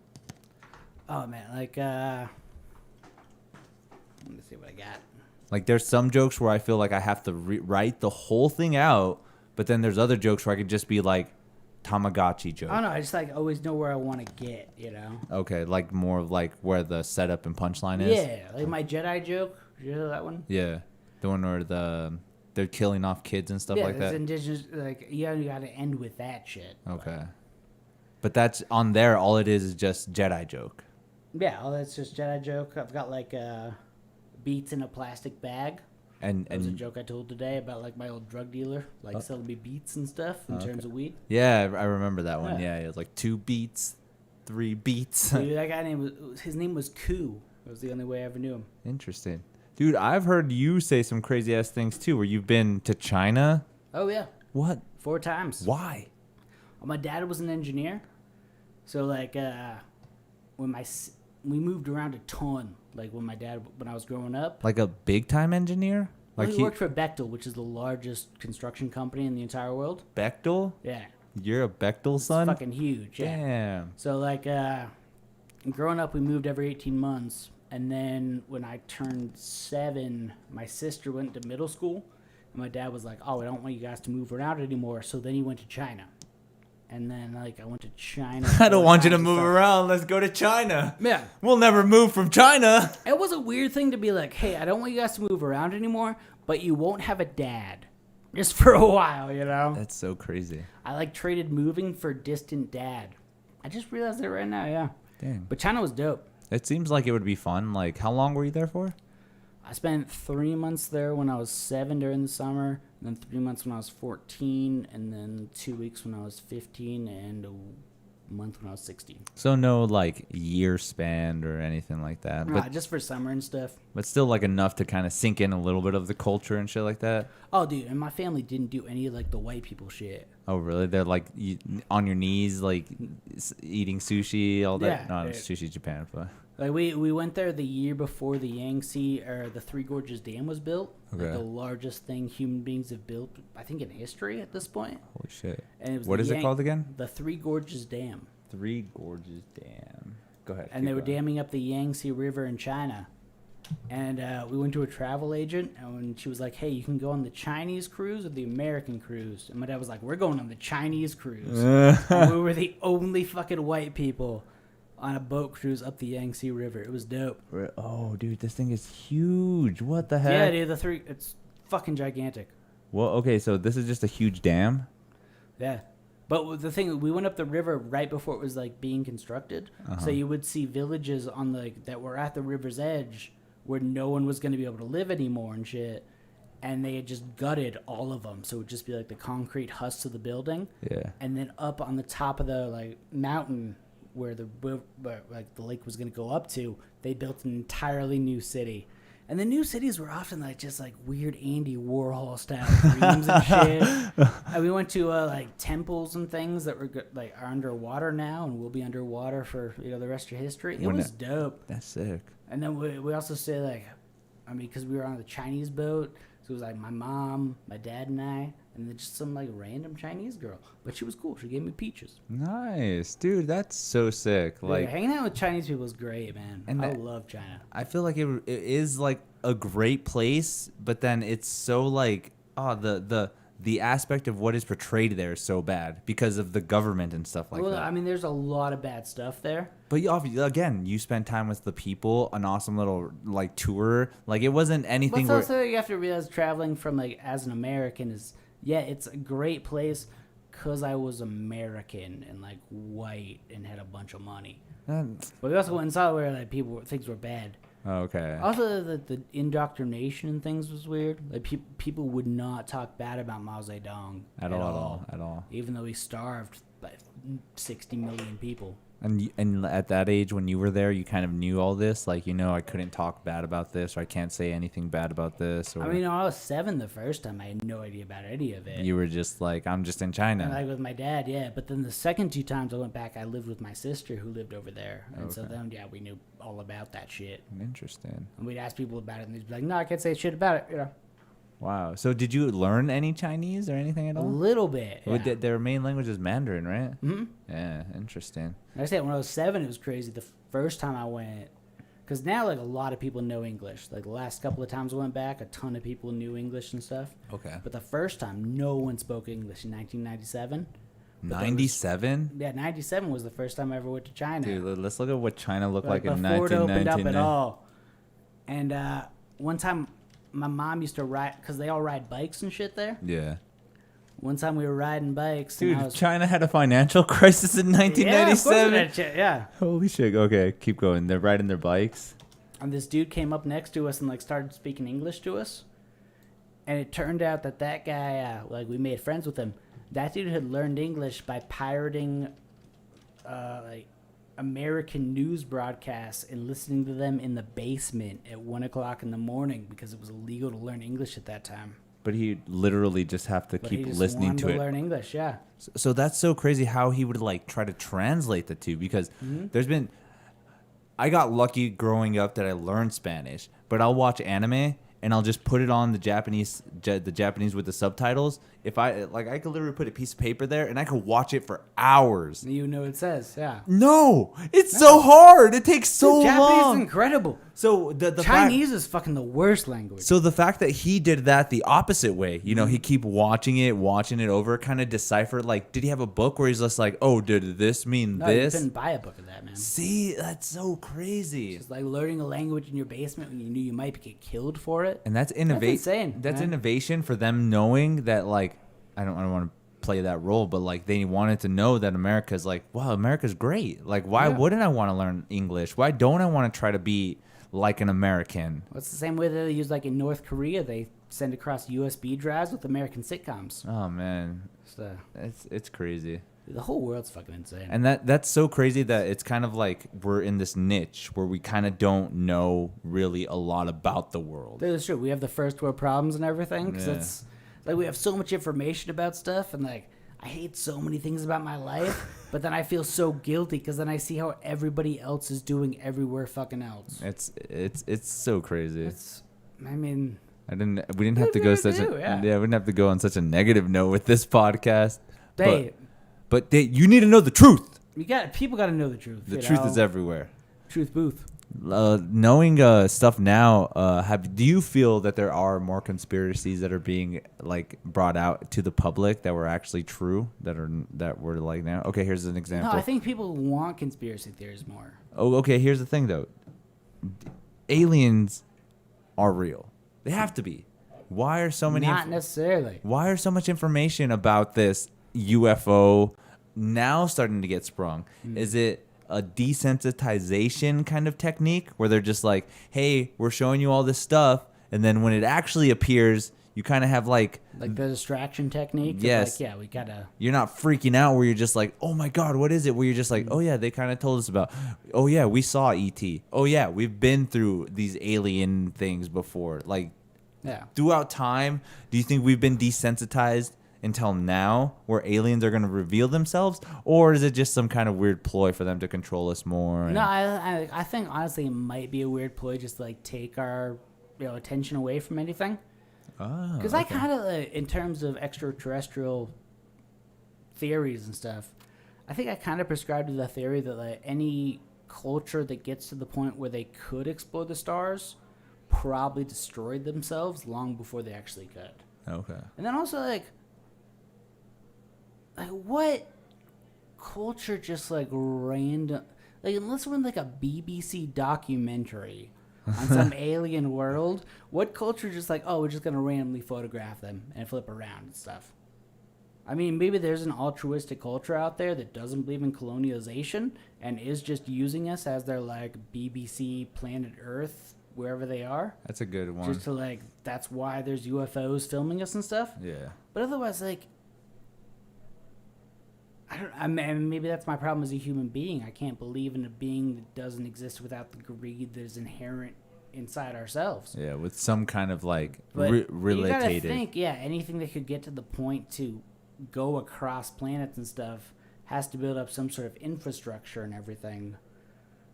And so if they can do that without destroying themselves and then are coming to this planet, then that might be like a communist utopia, and then we should listen to those people for sure. So see, that's the thing though, is that we have these portrayals of like UFOs from the news source, which is, you know, UFOs. And the Navy puts them out, yeah. Crazy. But then we have actual different portrayals of like there's this scientist that found this really big structure called Oumuamua. Have you ever heard of this or anything? No. It's recent too, but it's they saw it because they were kind of having their telescopes pointed towards the sun, but yet not only is it moving in the opposite directional pattern from what the sun can pull, it has the really long asteroid, right? yeah, I know that, it looks like a football field. It has metal surface on it as well. Like that is not being portrayed in the news. That is not being told to us in any sense of form. All the time is like, there's a UFO. It's crazy. But yet this guy is telling us more information that probably is more credible of what could be happening out there. What do you think's gonna happen? It's the same thing as like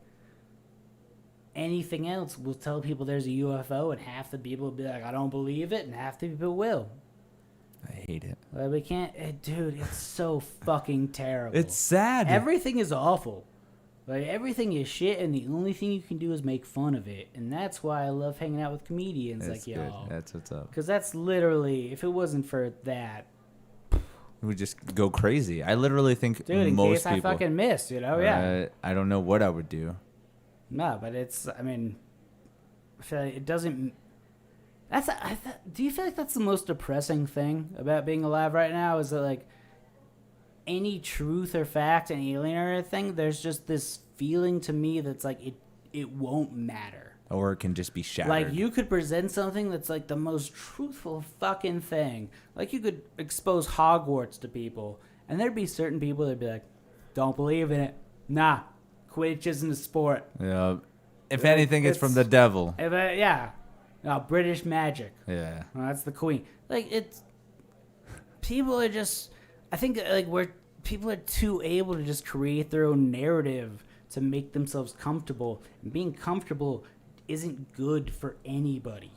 That's true. And that brings me back all the way full circle to having that comfort in religion. Like, you shouldn't have it. That's why people choose religion, though, is because it's comfortable. And you shouldn't, though, because I feel like those, like, trials and tribulations and not knowing what's happening is what shapes us into better people. No, thinking that, like, some God...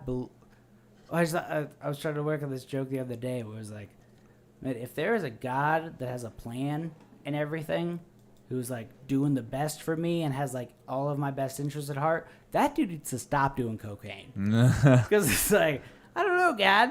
Like, man, it's... To a certain point, why are you always up? No, like, why do you but that is comfortable, you know? If you believe that no matter what... Like, if you believe that you can go up and bomb as a comedian and that's, like, God's plan... Yeah, that's way better than me thinking, like, oh, I should kill myself because I fucked up tonight. Yeah. Like, yeah, it's... I get wanting that comfort, but I also don't get being that weak as a fucking person. Damn, that's a man right there. Say it like it is, man. Yeah, stand up for your fucking self. All right, let's go to the comment section and see what we got here. We got Odin in the comments. What's up, Odin? We are animals and fear usual trumps or actions. And he also said, that's true. Because of our survival necessities, I'm sorry, he did say that twice. That kind of locks us into a complicity or choices that make our life safe. You're probably right on that as well. No, I mean, I think that was right, like, back in the 1600s when there were wolves about and you had to lock into, like, the society that you were in to be safe and, like, be a part of that society. Okay. But at this point, I think you can say whatever you want. There's not wolves around. You know? We should kind You'll of. be fine. Yeah. Caleb Mulkey said, I know all Rob's secrets. So he's going to expose you next. Caleb Mulkey does. Are you ready for that? Because you better have not said anything. Oh, Jeremy Chavez says, but Wiggy Wiggy goes hard. I mean, I'm not saying that, like, Wiggy Wiggy doesn't go hard. I just think that we need to appreciate the fact of where Wiggy Wiggy is in terms of, like, our growth as a nation. Oh, man, that's hilarious. Wiki. What else is it? Come on, man. Give SPM a break. She told them she was 13. According to the math, that 18 is only 5 years. Horrible. So, yeah, I guess she lied about her age as well. She should have never said she was 13. Yeah, math doesn't stand up well in pedophilia cases. Just like, let me just write the statistics. If it was like 5 years later, you know? So dumb. God damn, if a pedophile just like jumps in a DeLorean, is it okay?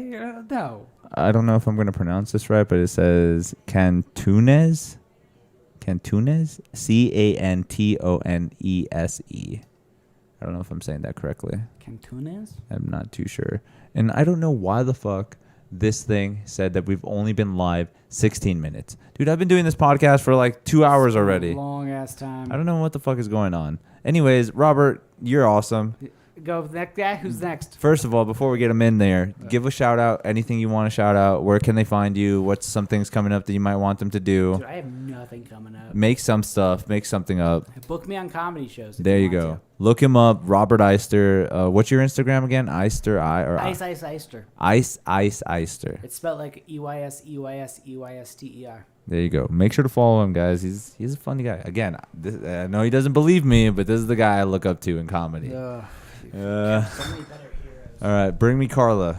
All right. Bring me Carla. What's up, everybody? We're still here. We're still doing MuseMe podcast. We are already going in pretty deep. Again, I could have swore that it was like way farther. Tell her not to open the door so wide either.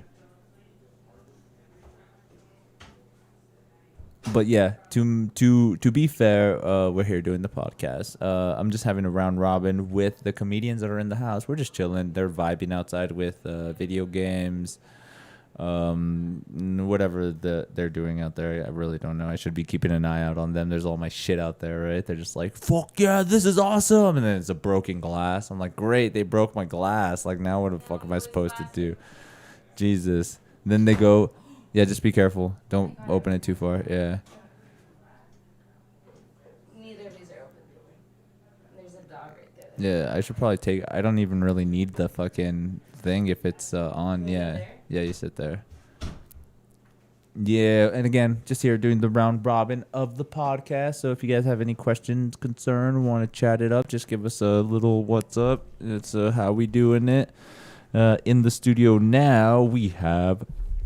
known as Carla. What's up? I'm Carla Vasquez. No, her name's Carla V. Carla V. Carla has her own podcast, guys. It's Carla V Thinks Out Loud. Yeah. Super awesome. She actually has done 3 episodes already. Yeah, I've done 3. 3 episodes. You'll be on soon. Larry wants you on soon. I don't want to be on that show. No? I'm Okay. Just kidding. I'm just kidding. You better let me play guitar. Yeah, totally. Let's do a music session. Where are the cameras here that I'm like looking at? So you have that camera over there in the corner, and then the main camera on that end up there. This and that? Yeah. Gotcha. So I technically have them on 2 ends. So yeah, we're on Comedian 3. We're probably been doing this for like almost 2 hours now. We're just hanging out, just having some random chats and talks. How are you doing, Carla? I'm good. What's going on out there? Are they ruining my fucking house? Yeah. Jesus. Oh my God. I've been cleaning up bottles and like cups and things. I've seen you clean too, so it's not getting that well done. I Lysol wipe that. I only always half-ass clean for you anyway. She's just like, I have to like at least get something done, so I kind of seem like I'm helping, but yet again, I don't want to be that girl. No, I'm nice. I know you're I clean like a Mexican. My place just looks old all the time. That's like, yeah. If you've lived in a Mexican house, there's like at least 2 pairs of clothes somewhere in the room. We gotta try things on, or something's new that we need to try out. Yeah, it's like I gotta throw it there. I'm done. We're all about returning things at the store because we don't want to try them on there. So Carla, tell me more about your podcast. How you feeling it? How you liking it? You look awkward as fuck. Right now? No, in the podcast that you're doing. I'm always awkward though. But you're just developing. You're kind of growing. Well, that's the thing too. Yeah, I'm trying to be like more the host end because I've been on podcasts as guests and now like running it and then getting to know people on there that I haven't known that well. So, but no, I'm into the growing. It's a learning experience. We'll get there. It's fun. I know I'm like not talking up very well. Like it's really shitty, but we'll watch it. And I gotta give out shout out to Larry. You have an amazing design for your first couple episodes. Dude. You go to my first episode. Oh my God. Larry, like, gotta do like the hands down thing to Larry. Yeah. Man, I lucked out. I know this. He's great. Yeah, he's great, and he's like all about like working on whatever I want to do, and we have a lot of ideas that we're starting to make into plans and make happen. But yeah, that set is wild. You'll have to come out there and see things. He's got shit. Pretty dope. When's the podcast? Oh yeah, every Wednesday at 6 p.m. live, wherever you want to stream stuff. Facebook now. We're on Facebook, YouTube, Twitch, all that stuff, and then we'll be on Spotify like on Thursdays, I guess. Just make sure to follow Carla V. Yeah, Carla V Thinks Out Loud, and then Carla Vasquez Comedy for like my comedy shows are all on there. Because you have your Instagram, right? Yeah, What I are the- changed that one to just Carla Vasquez Comedy. Okay. Trying to be cool. Make it easy. And that's the thing too, is like once you kind of develop that sense, like you kind of should have this brand of yourself. Like I've seen it everybody else, like Zach Yeah. Beta Comedy or Carla Vasquez Comedy. I got to the level because before I still have like some imposter syndrome, as we all might have a little bit. Maybe not you. Just kidding. I know who I am. Yeah, you know who you are. I still have a little bit of imposter syndrome, but now I'm like slowly crawling out of that hole and like, you know, branding, marketing, whatever, promoting myself, doing all that stuff. Is everything working okay? Are people still watching at this point? Yeah, we have 3 viewers. We're just all, Jeremy yeah. did say, have me on your podcast, Laugh Out Loud. I will have you on soon. Jeremy's cool. On your podcast or my yeah. podcast? Both. kidding. Do you want to be on Carla V's podcast? Shout her out. Give her a message her. He's a cool guy, though. Yeah, follow the Instagram or wherever, even whatever. Everything's Carla V Thinks Out Loud. Yeah, just Even our Gmail. let's do the test. So What? the test is What comes up when you Google me? Google your name. So, Larry's been finding other things. Like my friend Mario like recorded this thing of me like playing a country song. So we're looking up just. I know it pops up like the third thing on there because that somehow has like 300 views. I don't know. And then Larry's like, "Oh, you did this." I was like, "Oh, I totally forgot about it." Thinks Out Loud. I just want to see what it comes up with your Okay. podcast. Yeah, see, first Yeah. couple first. You did pick, I guess you could say, a unique name. Well, thinking out loud is like makes me think of that Ed Sheeran song or whatever. Okay. Yeah, so I was like thinking, but I do. My dad kind of named it because he was like, "You think out loud." I was so shy as a kid, and now I'm like, I have so much to say, or I'm very quiet. But yeah, my dad was like, "Carla V Thinks Out Loud." I was like, I like it, and it worked. And Shout out to Odin. He said, "Yo, yo, yo." yo, yo, yo. Do I know Odin? I You don't. don't. Know. Odin's Hi, Odin. Odin's actually an old follower. He's been following me for quite a while. Oh, So good job, dude. shout out to Odin. Thanks Hello, again, guys. man. You're awesome. I need to get on some more gaming and guitar. I've been slacking on everything. But again, doing everything is hard. Like, yeah, okay, you do everything more than I do everything. Because I know you're like trying to focus more on the comedy stuff, and you kind of just, I don't want to say you strayed away from the guitar, but you kind of like were like, I'll practice when I want to practice. Yeah, when you get discouraging comments from people. Just kidding. You know what's the best advice I can give you? Practice. I do. Practice. And I usually played, and then you were all like, meh. And then I was like, meh.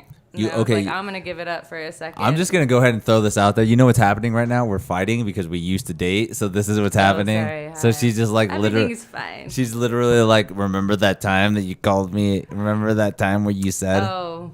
You wanna Yeah, through here the we go. list? Just Well, kidding. it's too long. I know I'm an asshole. Like I don't know Yeah, what. nah, I'm a disaster myself, so it's not. I think in that sense, it's just a different like. I kind of think we both think of relationships in a different way, And life. and life in general too. Because I Yeah. mean, don't get me wrong. There are moral values that everybody should have that is Right. equally the same. Yeah, for sure. Be nice to people. Yeah.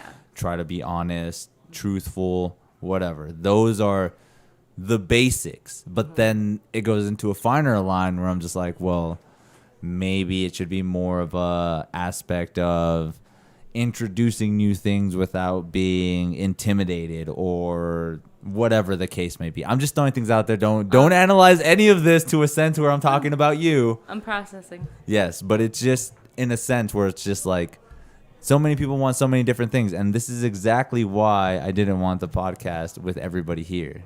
You hear it? Oh. I can hear them now. Yeah, well, I've fucking been hearing them all fucking night. I'm sorry. No. I kept telling him, like, shh, shh, shh. And I felt like a bitch. And that's probably you regulating them, like telling them to shut up. Shut up! I don't think they can hear you. I know, fucking ridiculous. I can go yell at them at the door if you want. I'm pretty sure the audience can't hear him as much as I'm complaining right now. This is me getting a little frustrated, and I'm just. It's you trying to get away from the conversation that was at hand. No, we're still talking about our relationship, our past relationship. Well, technically, all relationships. Technically, she walks my dog, so I kind of still have a thing with her. I have a key to his house. So. Why do you have? You didn't have to fucking say that. She does not have a key to my house. I like saying that because it sounds. She does not. So much like different than it actually is. She's lying about that whole thing, everybody. How else would I fucking walk your dog? Anyway. I just walk through the walls and because I'm a witch. You knock twice and the dog opens the door. Yeah, BB-8 has opposable thumbs now. And that's where I said that's why I'll list my pets as my emergency contact. Is that real? I want to. You should. I think it would work too. That's like, why the fuck are they gonna question BB-8?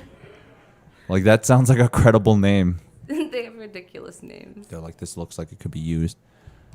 UB Ghost, what's up? UB Ghost is in the house. Thanks for joining, man. Slacker indeed. He fucking is making fun of me. I hate you. Oh, I'm a slacker more than on how. And Jeremy Chavez said both of your podcasts. I'd be the best guest you'll ever regret not having.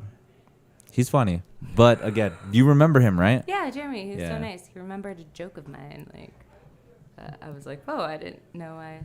Anyway, whatever. But that was nice. That's the beauty of us doing comedy. Like, you never know if people remember your jokes or anything like that. Yeah, it is weird. I went to some house party on like 4th of July or like get together, small thing, and I walked up to a dude. He's like, "I'm Mateo Vasquez." I was like, He's like, "Yeah, you're a comedian, Carla Vasquez. We have the same last name." I was like, flattered and also like, "Whoa, how do you know me?" But I guess he goes to the open mics. I'm like, "Have we met before?" He's like, "No, I just go and watch it. Usually in the back, whatever." But I was like, that's weird to get like recognized and like you're a comedian. I was like, oh. But yet she's doing a podcast for the internet. I know, again, imposter syndrome. Whatever, watch it. We'll do it. I want to take out I'm like lisping right now, and I need to like take this out. That's the main. Do whatever you want. That's the main purpose of why you do kind of what you do, right? Is because you just like, I hate when everybody says they don't want to be famous, but they do it to get attention. Oh, no. I mean, it's not even the attention. It's like wanting to supply something for people in a way that also makes me happy. Because I used to do like foster care for like kids and like Alzheimer's and like all these like things that were draining to me emotionally. And like, I feel like comedy, like, kind of, I don't know, in a way. I love laughing, and it always helped me. My family was always funny, and we also swept every emotion under the rug. So we all had to be funny. But, yeah, I just, comedy just feels better. But also, yeah, it'd be nice secretly to be, noticed a little bit. And that's I think obviously. It's not my dream, like, first goal, but. All right, let's get this. But obviously, it is a goal if I'm doing the things I do. Who's this? Just idiots out there. Yeah, tell them to shut up. We're calling Tyler Lovely at the first round. Yo. Oh, you know why I'm calling, right? What happened? You know why I'm calling, right? We're loud? I mean, it's a totally. Keep it down a little bit, por favor. Shut the fuck Done. up. I appreciate it. Out. You were on live too, so just know that. He's like, fucking on hill. He said we're too loud. Oh, yeah, we just come over all the time. I think we just need to leave. No, I need to get Caleb in. Hopefully Amanda's okay. Okay with what? Coming in here? Yeah, she was kind of... Yeah, well, yeah, she was hesitant, I think. So, but it is what it is. Anyways, I've been asking everybody this question. What's up? How do you feel you have progressed in the comedy as far as you've gone so far? Give us some examples, and how do you feel like you've gotten better? Oh, I have to compliment myself now? I thought you were going to be truthful, but whatever. No, it just feels weird being like, oh, I'm so good at things, but I need to be. Okay. I don't know. I think just going out all the time and finding where things are and just being there and continuing to write, but also knowing that sometimes when I'm in a rut of writing, like I can be working on other things comedy-wise, like podcasts, whatever. Because the writing always comes back. Whatever. Okay, so writing a lot, trying things out, a lot of different audiences. networking, I think, is one of the biggest things. And it's not in a fake way. I just like to, like, get to know people a little bit. And so I think getting to know a lot of the people or pretty much everybody in the scene and having good rapport with them, I think helps a lot. I don't know. I just kind of like people in a weird way. I'm like an introvert who likes people. But doing all that, but also, you know, having the podcast and getting on the Buck D show, I just randomly was like, hey, dudes, blah, blah, if you want. They had Sarah Kennedy on there. Like, we need more, like, queer, lesbian people on, blah, blah. I was like, have me on. And I was on there, and, you know, that got me noticed. And those guys are great. Shout out to the BS show and Larry, who produces. But yeah, so that's helped a lot. Getting to know the women in the scene has helped a lot now that, like, A-Marie is here, Sarah Kennedy and Jess Wood are really, like, doing a lot for the scene for the women. So getting in on part of that. But yeah, just being available and kind of fucking up my whole life and being as broke as I've ever been just to support this. Because sometimes I don't know. I guess that means I love it if I'm doing that. So yeah, I guess just putting your all in that direction that you want to do. Putting yourself in there. Yeah, it's practice. Again, practice. I just like a practice in other ways. People just don't like to say that word so much. You know, it's crazy though. I used to play in band and shit in like school and like but it's a lot of sports. So like practice was just a constant thing. But some people see it too much as a chore, and that's the problem. Oh right, it's like saying a diet when you should just eat healthy. It's just it's that's like how it is. You get this negative like connotation on it. I mean, it's not a negative aspect. It's just kind of like having your portrayal of how you want to do things or how you view them. Well, yeah, but those words have been like stigmatized as negative because of like the use of them. You know, like practice, and like I'm drilled into me. I don't want to do anything. Because a lot of people, whether they realize it or not, they like are either stubborn or have like like a little bit of defiance towards things. Yeah. Trying to learn like don't tell me how to do things when really you should just like accept what people are telling you most of the time. Right, Carla? Yeah. Just kidding. I'm always learning and growing, y'all. That's the best part about it being human. Yeah, just like with the podcast, everything is learning and growing. Like if I were to fill my brain with all the knowledge I have, I probably have 20 terabytes of empty space, and I've only filled it up with 5 megabytes. And that's too of a nerdy reference for you, but you got it. Yep. You got it. Me too. You got it. I think at times that my brain was a lot stronger, and like in recent years it's going down, but I'm trying to fulfill it again with like things that makes your we were talking about this out there, like your neuroplasticity in your brain and creating new like roads basically in the map of your brain helps with longevity and happiness in life and like all these things. And then your brain wants to grow. We're always wanting to regenerate and stuff. And if you have the same like just habits and things over and over, you get stuck in these ruts and it wears you down quicker. Yeah. It's like wearing down the roads of like a highway that you never fix again, but you need to like repair and then also make new roads. So yeah, anyway, sorry. Going on nerd talk about neuroplasticity, but it makes sense. I mean, that's why I always say do more than just comedy, because those neural pathways are going to open up for your comedy. It's true. I mean, I sing a lot in the car. But I've been playing more lately. I played around my family a lot the other day and got like good feedback, and I was like, oh, I guess I should play more. Yeah. I don't know. And it just, again, it makes us smarter as human beings as well too. Like the whole aspect of the brain. You even, like you said, just singing in the car, there's 2 receptors in your brain that are going off simultaneously. So it's one of those things where people don't see as a beneficial thing, and they're just like, I don't even know if it's helping or not, but it really does. Oh, it does, especially I mean, I can be in the car. I do like Uber Eats, and I'll be in the car driving and concentrating on like my breath in the song, and if I'm singing from my diaphragm or whatever, and all of that, like for later times builds, you know, that muscle memory and things. Yeah, because that's gangster shit right there. Trying to be like a wizard ninja. A wizard ninja?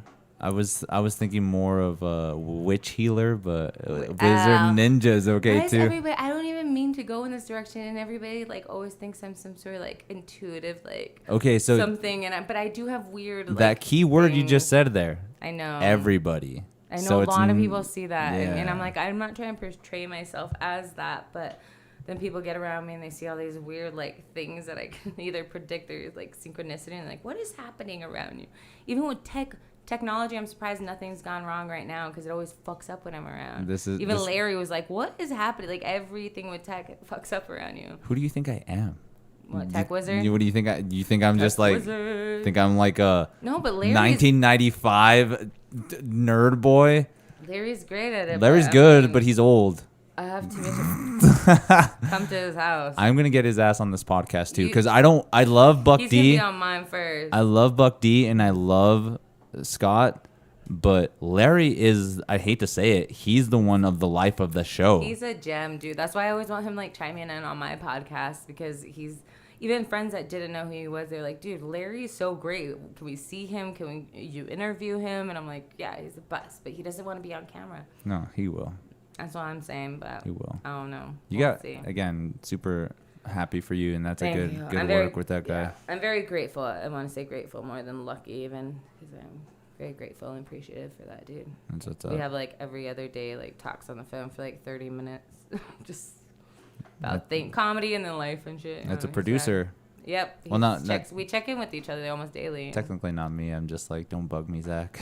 Well, you guys don't. I'm trying to fucking podcast. You Don't. guys are like I'm pre-recorded. trying to stream right now. But you guys can do pre-recorded like kind of setup whenever, right? Are you guys doing the? Yeah, but I pre-recorded? have to like. Well, you Okay, have to so we do don't. it, but you don't have to do it on a singular day. Like right now, we have nothing pre-recorded for this episode coming up, so it has to be done this week sometime by Sunday, This one's a solo one, right? I guess. He said this one is solo, and then I think that's I'm what he's be gonna on. going for. Oh, I'll find out later when we get more information That was about the this. deal from Zach. He's No, like, shout gonna out Zach. You better be letting everyone know what's going. Zacabeta. He's like, I invite all these people to the podcast, and I don't even tell my producer. Right? He was standing right next to you, and he did it. No, But, no, he just wanted like cross market because we both are like on this. Like he's on episode 4, I'm on 3. But he was like, yeah, let's have each other on each other's podcast, kind of cross promote. So he's gonna be on this week's Wednesday at 6 p.m. And then I guess maybe in a week and a half I'll be on. I don't know, whenever it is. I know it'll probably be during the week, but we'll have you Not this back on. Sunday, but like the next Sunday. Yeah, we'll have you on for sure. Yeah, for that stuff, and then you have to be on mine. It's gonna be a whole flip flop, whole polyamorous podcasting. Polyamorous podcasting. I do not condone anything she's saying at this moment. All I'm thinking about is We gonna comedy fuck. all I'm thinking about is giant orgies. We gonna do the orgy. Basically, that's what happens. So right Carla now. has this thing where she takes a phrase and starts singing it with Yeah. some random melody where I'm just like, that's weird. This is why I can't date Angel, because he notices all these weird quirks that like I forget that I do, and then I'm like, fuck, stop that. Like I don't know. It's weird. I know I'm weird, and like I'm weird too. We're all weird. I know, but then like people think I'm like real normal or whatever at first, and then they get to know me a little bit more, and like, what the fuck? And I'm That's like, why. but I. No, you're cool. That's why I don't feel know. that stupid song by Kanye West, Runaway, is so perfect because I try to find the little things to piss me off. And I shouldn't. And everything little about me pisses you off. Like, oh my God. I wish I could really me so much. I wish I could really remember the loathes lyrics. me. Yeah, that's why I have her walk my dog, whatever. Run away from the. That's not it though. It's a good song. Somebody look up the lyrics and tell us. I don't tell me what to do. She literally just told me. I said somebody on the chat. I'm not telling you what to do. I'm She's telling you see what this to is do. why it didn't work out, guys. Okay, Jeremy had a It's question. not my fault. I demasculate everyone. Dude, I'm thinking about going gay now. Oh. I have a question, Jeremy asked. You two dated before and really big exclamation points. Yes, how the fuck is that not news? Wasn't he around when we were dating? I don't think he was. Actually, right. He was before that. UB Ghost says, fun fact, my friend was the opener for Bob Saget's comedy tour last night. They said last night, really?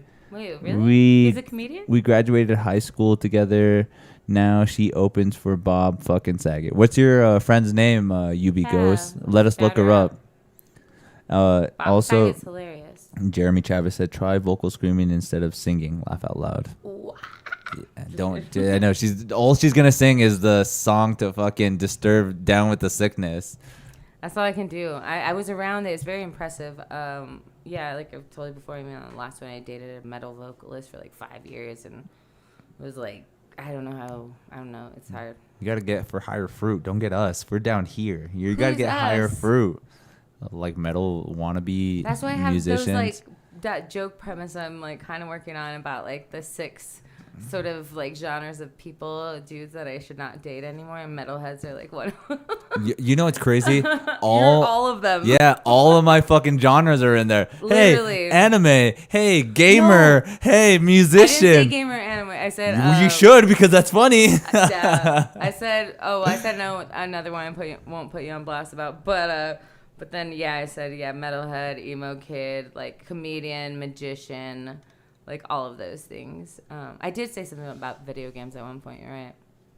Who's saying what? So UB Ghost sent that message with what's her name? Lauren Default. I think it's that Default. What is that? He says she's a comedian Russian? from Colorado. CO. From Russia? No, I don't know what that is. I know. Can you? Oh yeah, Robert's been to China. That's crazy. Fucking. Robert's been to Australia, China, all these places. I've only been to Mexico, dude. Yeah, suck. that's the worst place for us. They don't like me there. I don't look like it. I'm just kidding. So I guess this is the girl. I guess this is her, right, Odin? Put her up in this one. This is there. She doesn't look familiar, but I will follow her after this. I want to see her name, Lauren.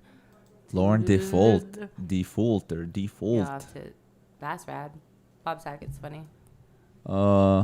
What are her links? I'll post the links in the chat of everybody that was in the Round Robin podcast today. Whose links? This girl's or everybody's? I'm pretty sure he's talking. I'm pretty sure Odin's talking about you. What are thank you. her links? All of the links.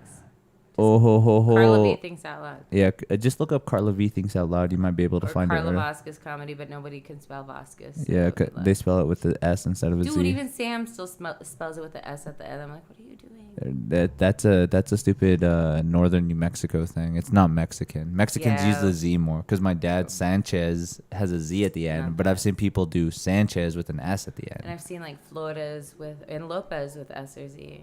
Yeah. Yeah. Yeah, that's my friend. She opened up for Saget himself. That's cool. Nice. So Bob Saget was actually supposed to come to New Mexico, and our local friend comedian Zach Abeda was supposed to open up for him. Ooh. But Bob Saget didn't end up doing it because he had his own opener, Yeah. which it looks like was Lauren Default. I don't know if it was it here? Yeah. Well, it was did at she the open up here or somewhere else? No, Like- somewhere else. Okay, yeah. Maybe it wasn't her at that time, but yeah, Zach was all ready to do it, and then I watched that. He was like, I'm just like, not tonight, bro. I remember that one. That was pretty crazy. Anything can happen in comedy. We do it all for the lulz. Yeah, pretty much. You can throw a microphone anywhere, and we'll show up. I've done like a show in a backyard for like 10. It was rad. They're all nice people, but there's like a 12-year-old playing all the comedians in chess right here by the stage, and then a little girl like jumping on the trampoline, and then like some of the friends, but mostly the comedians, and they were all super nice, like I said. But then they wanted us to do clean sets, and we had, it was like mostly the Sixth Sun people, so they could not. You're like, that's already like, out the water. Yeah, Troy got cut off like partway through. I did a clean set, luckily, but like.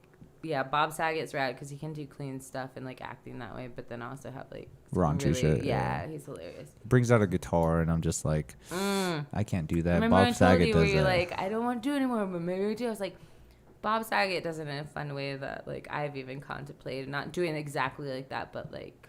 So the only thing that I find is that like some of the one of my favorite comedians that I follow said that like usually bringing up props or something like that is a crutch. It is, Because you kind of have this idea of what's going to happen beforehand. Like, I have a guitar. He's obviously going to play guitar. Mm-hmm. It might not be funny, but hey, he's doing something that I can already anticipate compared to like, I'm going up here trying up new jokes. Well, even when I had like a surprise ending for a minute there of like drawing lipstick all over my face. Do you remember when I used to do that?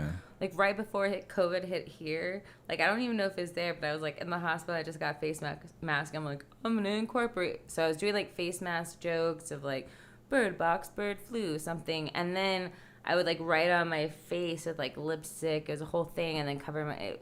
But it was funny for a while, but I did end up feeling like I didn't want to do anymore because it did feel like a crutch, or it did feel like this like I don't know, like I didn't work as hard for it as I should have because it was gonna be laughed at anyway. You know what I mean? Yeah, and but music's different than props, I think. Not even that. Well, depending though. on who does it. Because I had Cody Dove on the podcast. Yeah, I haven't finished that podcast. That oh man, he's so great. He fucking again. He's like, even if you kill on stage with whatever you're doing, it shouldn't matter what you're doing.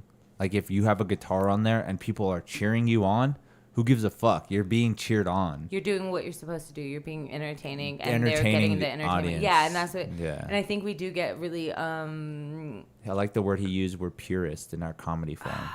Yeah. We're trying to make it to this point where it has to be a certain way. We get so like so close. What's that saying? Too close to the trees to see the forest, or whatever. Or Icarus. too deep in the that That's one Icarus. of like we're getting so like about the minutia and the details and I'm doing so well, whatever. When we should step back and be like, I'm just putting on a good show. And I think that's what it does make a good comedian when they're like equal. They know their skill, but also they know that they're putting on a good show and how to like do that. And that's, I mean, the ultimate goal, to make all of that work very easily. Like it's, like it's muscle memory or something. Yeah. It's definitely a developing skill. Mm-hmm. Practice. Practice. I hate that word, but it helps me so much in life. God. I literally, and it's shitty. Practice. It's shitty to say, but like, it's just the habit building of practice too. Yeah, well, and it creates the muscle memory and like the whatever that it grows and grows in your brain. So yeah, it's good for you. I hear I reference this Rick and Morty episode all the time, but there's this episode where Rick goes to like a family counselor or whatever with his family, and she says like, you can be the smartest guy ever, you can do whatever you want, but if you don't do the miscellaneous boring things repetitively all the time, you'll never get good at it. And that's just like wiping your ass. That's my problem in some things of life, like especially like schedule wise, because I'm like a night owl, but I know if I got up and I'm up early and like doing things, I would be more productive and whatever. But it's that minutia of it, getting up, having that schedule, which people hate the word schedule, but it is having a schedule and like, but in that having some fun, whatever, but like setting your brain in a way that it's happy, knowing what to do instead of be like, what are we doing today? What are we it's like, these things that they just work like clockwork. It makes you happier to have like an organized home or like a clean space or like a, set schedule or whatever. It's actually another thing, making a list even in the morning, even if it's like the minutia again, like take a shower, like whatever. Making a list and crossing things off, even if they're minimal, actually is like really good for your like happiness and like. I love that you said that too. I recently bought this book. It's called The Hero's Journal. And what it is, I haven't gotten it yet. It comes in the mail on Tuesday. Mm-hmm. But what it is, it's like a journal about you trying to achieve your goals. But as you read the book, you fill in what you're doing. Oh, that's so rad. It has great pictures. It has great. I love it. I'll show you when I get Yeah. it. It looks so enticing that it just might give me that little extra push that I don't have those certain days. Because again, I was telling Tyler and Robert, like there's some days where I don't feel like doing the podcast, and it ending up like a month where I don't do the podcast. And I know that that's just me not being motivated and I'm being lazy. And if I want to be who I want to be, if I want to be famous, if I want to be this person that portrays himself and everybody sees them every day, then I have to do that every day. Yeah, you have to have that push. And you're saying that, even in the podcast world, like I think that's why having like a live every Wednesday helps me, because it's like I have to do this and I have to put forth a little bit of effort, whatever. But Larry helps push me in ways too, and that just like talking to almost every day, and like again, lucky. I know, and that little push of somebody who I can actually communicate with really well is like building that confidence, which is another thing that I struggle with, because I always fear being arrogant. So it's like just like having that little push, doing things you need to do, and like having somebody look to you for something or expect something for you. Even walking BB-8, like that's good for my livelihood in many ways. And one of that is like, having a schedule daily when I can do it or not out of town, but also like the happiness of just being outside in nature with a dog that's super rad, and like those like little things that you think are going to be like, oh, this is a push, I have to do this. But once you do it, you're like, I'm building towards something better, whether it's making the podcast better or like my mental and physical health better. I don't know. Mind, body, and soul. Here we go again with the singing. My body and soul. Damn it. I'm going to like stop doing that. But it helped. You will not Dude, stop doing that. No, but recording myself even like, I'm saying like right now. Recording myself doing stand-up early on helped just in little things that I knew my jokes are funny, but I'm like, why aren't they hitting that hard? And little things like where I'd like almost giggle after my jokes and get like a nervous laugh after each one. I was like, hear myself, cut that out, fucking cut that out. So I'm trying to do less likes and ums as well now. Just working on that. Again, practicing. Literally. Yeah, Whitney Cummings has on her producer on her show, like, buzzes her or shoots something at her every time she interrupts somebody, which I need to work on that, and every time she says like and I don't know. Sometimes I need that help too. Well, I mean, it's just that, I guess, that's the thing too. It's the discipline. Like, you know, there's some days where you don't want to do it. But if you do it, then you know the reward after is great. Oh, for sure. Exactly. Yeah. I had a long day today, but I feel good about it. Like, yeah, because you should get up at 8 o'clock every day. You should. Let's do some push-ups can't. right now. I just stay, like, I did work out after a walk, and she was looking at me like, why do you have this medicine ball? Is that for me? What's going on? This is weird. What's going on? I just want to go home. No, she actually did not want to get in the truck. Whatever. But yeah, sorry. I think I'm being boring now. I'm like getting all deep about shit. Yeah, you're trying to like lie about my dog. No, your dog's the best. I'm gonna steal her. It's my dog. Let's get that out of the way. Well, do you want to drink that too? No, I'm throwing things away. I was like, Jesus. Well, Carla, let's go through the comments, see what we're doing before I bring in the next person. Apparently, this show was a Florida show. She moved. Okay, I guess that's that Bob Saget one. Yeah. Twitter, he put a Twitter post. I'm not gonna click on it right now. Odin says, "Take the guitars up and don't use it at all." Take the guitars. I've been thinking that so much. Can I play a song for you now? Just kidding. Where like I want to take my guitar on stage, but I don't play it. I just do all my comedy with a guitar. That's actually kind of great. I'm gonna do that on Monday. That's I'm a doing good it. one. I'm doing it on Monday, Odin, and I'm recording it. And just follow me, and I'll post it somewhere. We have to play some songs in here next time. I could play a song now. Just kidding. You hear that, guys? She's taking over again. UB Ghost. That's why misdirection is the key to comedy. That use something like that. Yeah. Well, at least you know some fundamentals. That's good. Dope. Mm-hmm. Rules of threes. Yeah. The setup and punch, all that. Yup, all that shit works. Nice. We'll do it. Sweet, I can be your manager, dude. If you can book me gigs wherever you're at, I'll drive over there and go do some shit. So Odin, let me book some gigs, book some comedy gigs where you're at, and I'll go do some open mics there. I'll bring Carla with me too. I was gonna say, let me know. Yeah, we'll bring Carla in the mix. Carla, give a shout out one more time where everything they can find you. Oh yeah, I'll do like even a short minute plug too about the podcast. It's gonna be all over. Sometimes we talk about shit like this, like, you know, self-awareness, all that shit. We're gonna be having people face their fears. Also, my cousin from Compton is gonna be calling in probably sometime soon and doing a Zoom thing to talk about like being a gangster in the 90s in Compton and like the aftermath of that. But also silly shit and like whatever on the street stuff. And we'll be live every Wednesday. Carla V Thinks Out Loud, YouTube, and anywhere you can stream. Follow us on Instagram, Carla V Thinks Out Loud. My own is Carla Vasquez Comedy. I'll soon have a website up with both of those names. We just got the domains and all that. Anyway, yeah, show-wise. Oh, July 28th, I'll be doing a show at Hollow Spirits, the Women in Whiskey Wednesdays.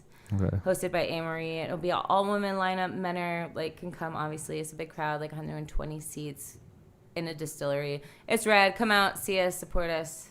Good shit. Women of comedy, guys. You know what to do. Just look at more things for my days. Yeah, all that stuff. SixSun.com, too. I guess I have stuff on there as well. Dope. I appreciate you, Carla. Yeah, I'll have you soon. Thank you. Who am I calling in next? Caleb. Have Caleb come in. I dropped my phone because that's what I did. Do you guys want to see my my screen protector? This is like the third one I've gone through in like a year. Can you guys see this? Well, they can see it. They can see how horrible it is. It's like cracked as fuck. It's like this is like a stained glass window at this point. All right. It's horrible. I'm gonna do the thing. Thank you, everybody. No problem. We'll be back. You, yeah, we got one more. Well, no, they're not trashing the place. Yeah, please. We got two more people coming in, and then we'll probably call it Make sure Caleb doesn't open that door too fast. And yeah, and if I should just take that stupid door thing off. Thanks again for joining, guys. You guys are awesome. Odin, I'm not kidding. Like, if you can get me, like, if you let me sleep on your couch and I put the camera on everything else that's not the fucking thing. If you can get me, well, the cool thing about open mic comedy is like you can literally just go be like, hey, I'm gonna Facebook comedy in Chicago and then find open mics that they're doing in Chicago. Like it's that easy. Like that's a beautiful thing. So Odin, if you really can, I'll go sleep on a couch. I'll sleep fucking in this like little small fucking. I'll get a hotel. Where's the cheapest hotel I could probably get out there? I don't know. Just a certain spot. Just let me know. I need to get out there more. I can't just do comedy. I mean, technically, I can't just do comedy in Albuquerque. Like I can't do it in New Mexico. I have to branch out and go everywhere. Like the more, it's so ridiculous. You're cool, man. Don't worry about it. We have Caleb coming in studio now, and goddamn, this guy's fucking a klutz, dude. He almost dropped all kinds of shit. It's ridiculous. He's on. What's up, Caleb? Yeah. Should I talk into the little filter thing? You can lift it up and put it as close as you can to the mic. Put the filter as close as you can. Yeah, that works. Does that sound good? That sounds pretty well. Should I You put have the your headphones headphones. on? It would help. Cool. What is this? Your first podcast with me? Jesus. Literally my second. There you go. It's gotten better, I swear. We got better quality. We got better cameras. We got all kinds of shit going on. Caleb Mulkey in the house, everybody. Give it up. So we got a few people in the chat, and we're just chilling. What's going on out there, dude? You fucking up my house? We're trying, dude. Dude, I fucking feel like it's like the house party of like the Suicide Boys or something. Just like, hey guys, let's just fuck up this random podcast house. Nah, I think it's mostly... Like the cat things on the floor, fucking litter everywhere. Another throw up stain. I don't know why, but it's there. I don't even know where your litter box is. How would that even happen? I know it's a thing. It'll be out there. True. I was taking a piss earlier and I saw your glasses, and I was gonna wear your glasses in, but I forgot. Well, Carla came out before I realized that I was gonna be on it. Yeah, like I thought it'd be a good bit. And I kind of. Your glasses are crooked, dude. What, these ones? That shit. Yeah. They're crooked, are they? Oh. Well. It's probably because of the headphones on here too. Yeah. Getting banged up. You. But I actually like these glasses because they have the blue light filter on them. Mine do too. Do they now? Mm-hmm. That was so ridiculous. I wanted to get the tint on these glasses as well, but they don't do it if they have the blue light filter on it. Seems like they lied to you, son. No, they did it. Where'd you get your glasses from? This great place called Staten Optical. See, I got my test at Staten Optical, but they tried to fuck me on my glasses, so I just got my prescription, and then I went to iBuyDirect, and they got me everything I needed. So I got lucky because when I went to Staten Optical, there was actually a girl that I used to go to high school with, and she was the manager. So I got the hookup. Okay. These frames and these glasses were literally $500. I paid easily $125, all because she thought that I was probably cool, which obviously I'm not. I mean, we have 3 people on the fucking podcast right now, so how cool can I be? True. But I was actually really surprised. It was cool. Then I asked her if she can put the tint on it. She's like, we don't do that. This has a filter on the lens that can't be replicated with the other one. So I had to buy a whole nother pair. So that's why I bought a whole nother. That's why I see 2 pairs of glasses in my house. So maybe I don't have the blue filter, but I have the tint, and the tint I don't have to pay for because for like 2 years, the government decided that kids should have tinted glasses. And it happened to be like the years that I started getting glasses, or maybe it was later. But I've had tinted glasses since I started, like a transition, you know, for forever. And I remember, and I don't pay for transitions anymore because for like 2 years, they were like, you have to give them free transitions because they were like, it'll help the sunblock thing and stop their eyes. But then they realized that all these kids with transitions were getting worse eyesight when they took their glasses off because your eyes have never seen the sun before. Yeah, it's like transitioning too fast. It literally fucks you. And so now from then on, I've always gotten free transitions because if I don't have transitions, I'll like start crying. You're just like, my eyes are watery. Yeah, like my eyes are bitches when it comes to the sun. I can't go outside almost. You know what's crazy too is like I was listening to a podcast where they said that eye development kind of happens by just looking in the distance. So like if you go to like New Mexico's a great spot because you can just like go to like a good like valley peak and you see so much of Albuquerque. Like you see a great distance of it. Where you're in a city, you have all these buildings and stuff. You can't see a very far distance of that. But when you are able to see that, that's working out your eye. Like they're literally lifting weights when you have to see out in the distance and you're just like peering over something. That's your eyes working out like to their fullest. But we don't. You grew up in New Mexico your whole life? Here and like, but I had the same problem as you. I don't know if it's the same or not. I didn't go outside as much as I should have. See, I was outside all the time, but the thing is I didn't grow up in New Mexico where you could see everything. I grew up in Divine, which was like considered the hill country, which means there were hills everywhere, trees everywhere. So you were never really looking far. Even if you were like when I was growing up, I was out in the Goonies, like in the middle of nowhere, but like there were trees everywhere, so you couldn't see more than, maybe 100, 200 feet when I was growing up. And then when you move in the city, it's even worse because there's buildings and there's still trees everywhere. Like the way it's still the hill country. You're not looking out. While here, like there's so much elevation change even within the city that like we can go to like a homie's house and see the entire city. Yeah. And then you go to like where my house is, you can't see shit even if you're on the roof. Yeah. Like, so that, I guess that could make sense because I just didn't see that far. Like I was never looking in extreme distances ever when I was growing up. So that might be part of it. I feel like a big part of it is because I grew up an only child with an only father. And I watched a lot of like television on like shitty TVs back in the day. So you're just like... Yeah, like that's probably it. But... And I love how they said that too, like make sure to not sit so close to the screen or whatever. But the fucking phone now is like literally right here. Like you look at it so close to your face. Yeah, I also think like the don't look too close to the screen thing. You have to remember like TVs back in the day were illuminated by like crazy lights. They were literally illuminated by like this, like the same technology that illuminated your TV screen illuminated your like light bulb. So if you got to like, it makes sense because you would never stand up close to your light bulb on your roof and look at it for hours. Yeah, stare all close. But like now we're using like liquid OLED displays. Like it's not the same technology. So like your phone could be fucking up your eyes. There's a good chance that it probably is. But at this point, with the way the technology is running, like it's so minimal compared to like when we were watching the fucking like curved glass TVs with the like, there's literally like bulbs behind it that are lighting up the backlight. That's real. That's like fluorescent light bulbs that are going into your eyes. That's gonna fuck your eyes up. That's like if you stared at a fluorescent light bulb anywhere else in your life. You know what I mean? I love how you keep looking at the light too. Well, there's a light right there. You're like, so I gotta give the example by looking at it. I don't know if they can see it, but there's a light right here. It's probably a fluorescent light bulb. Yeah. Yeah. But are you on LED yet? Is that an LED bulb?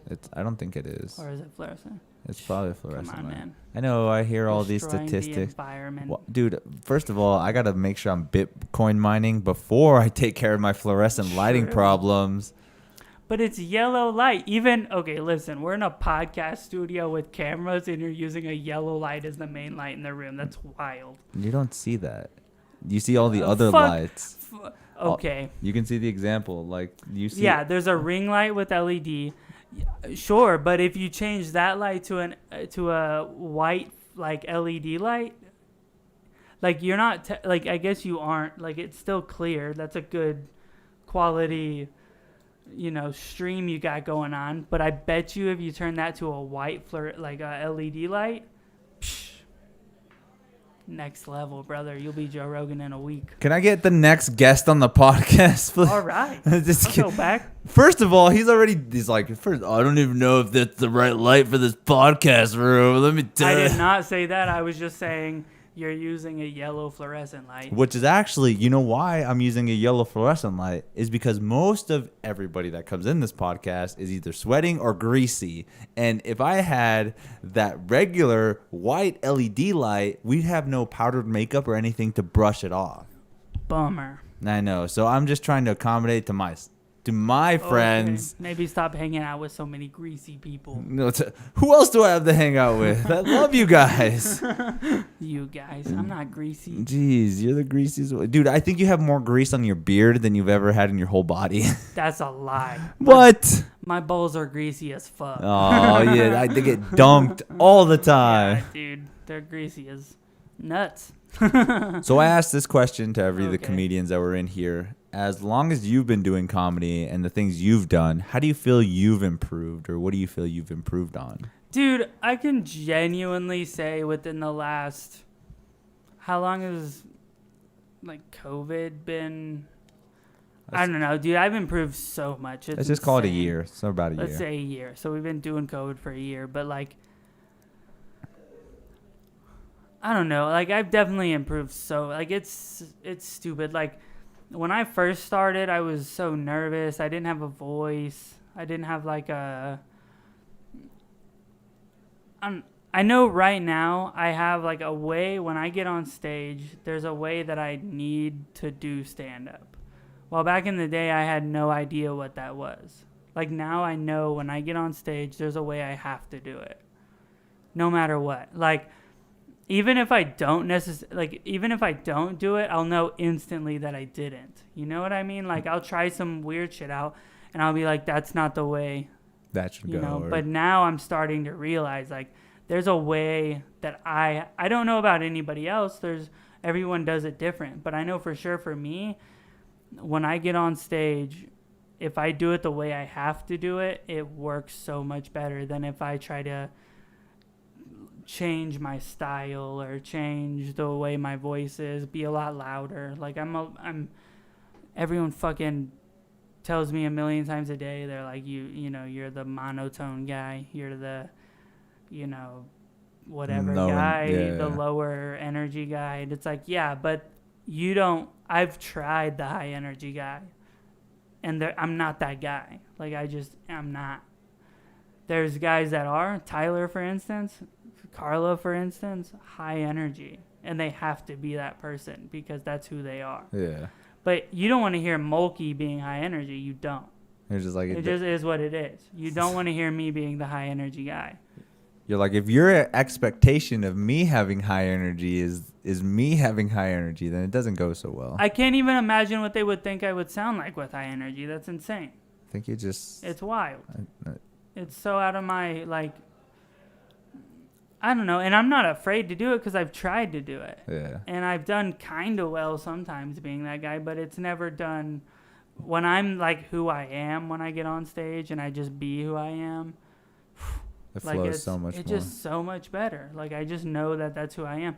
And even when I don't have necessarily a great set, but, like, I go up there and I just be who I am, like, it's so much more satisfactory compared to, like, if I go up there and lie to everybody. Like, it's just, like, there's things that I don't care about as much as other people do.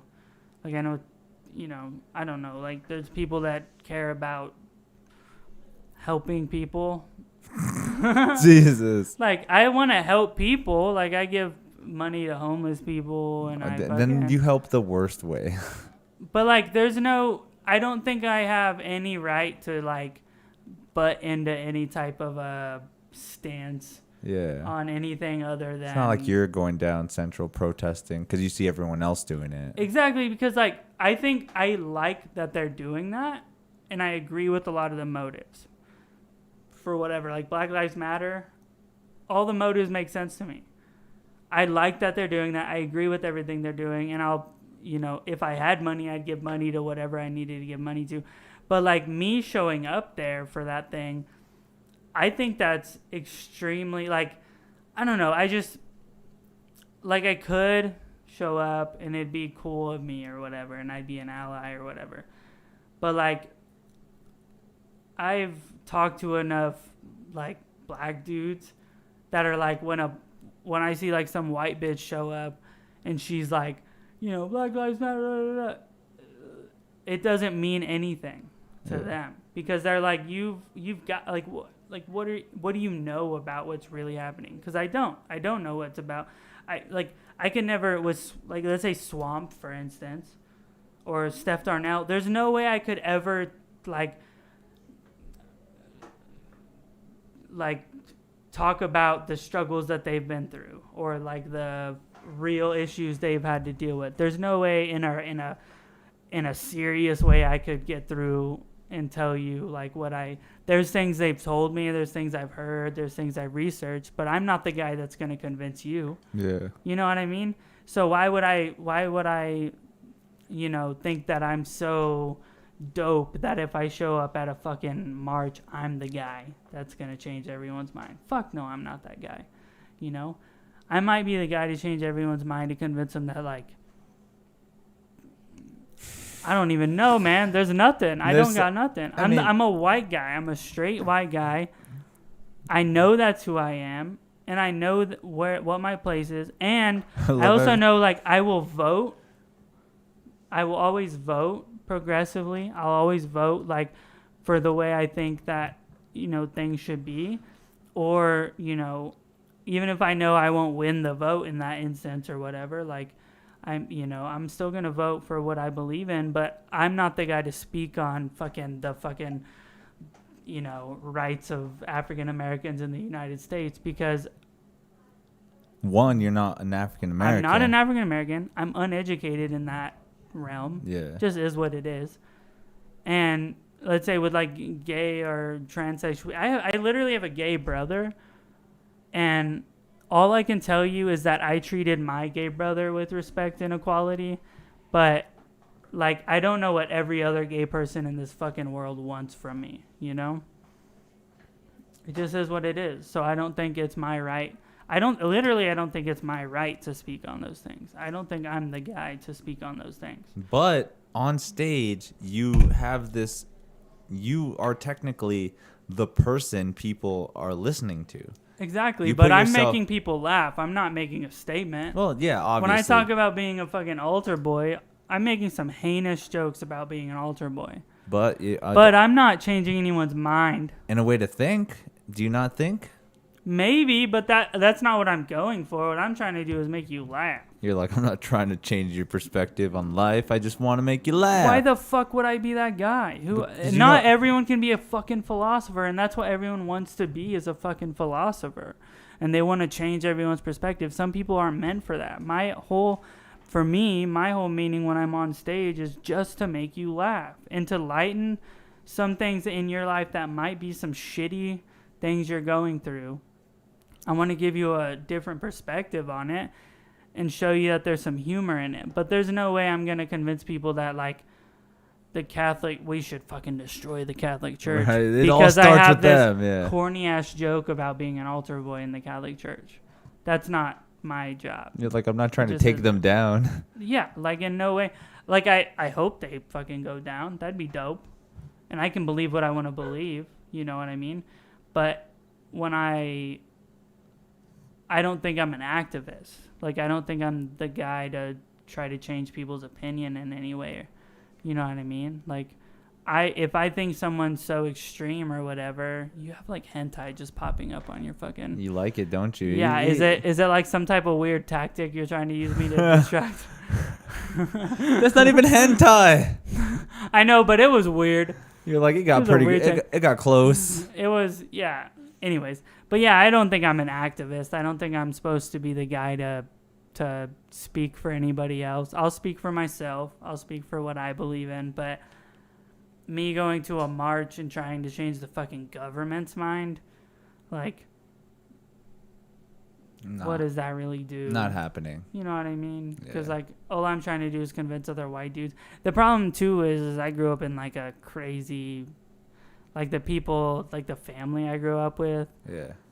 There's more of them than there is for me. So like, in their eyes, you're a failure. Yeah, like I'm not the guy.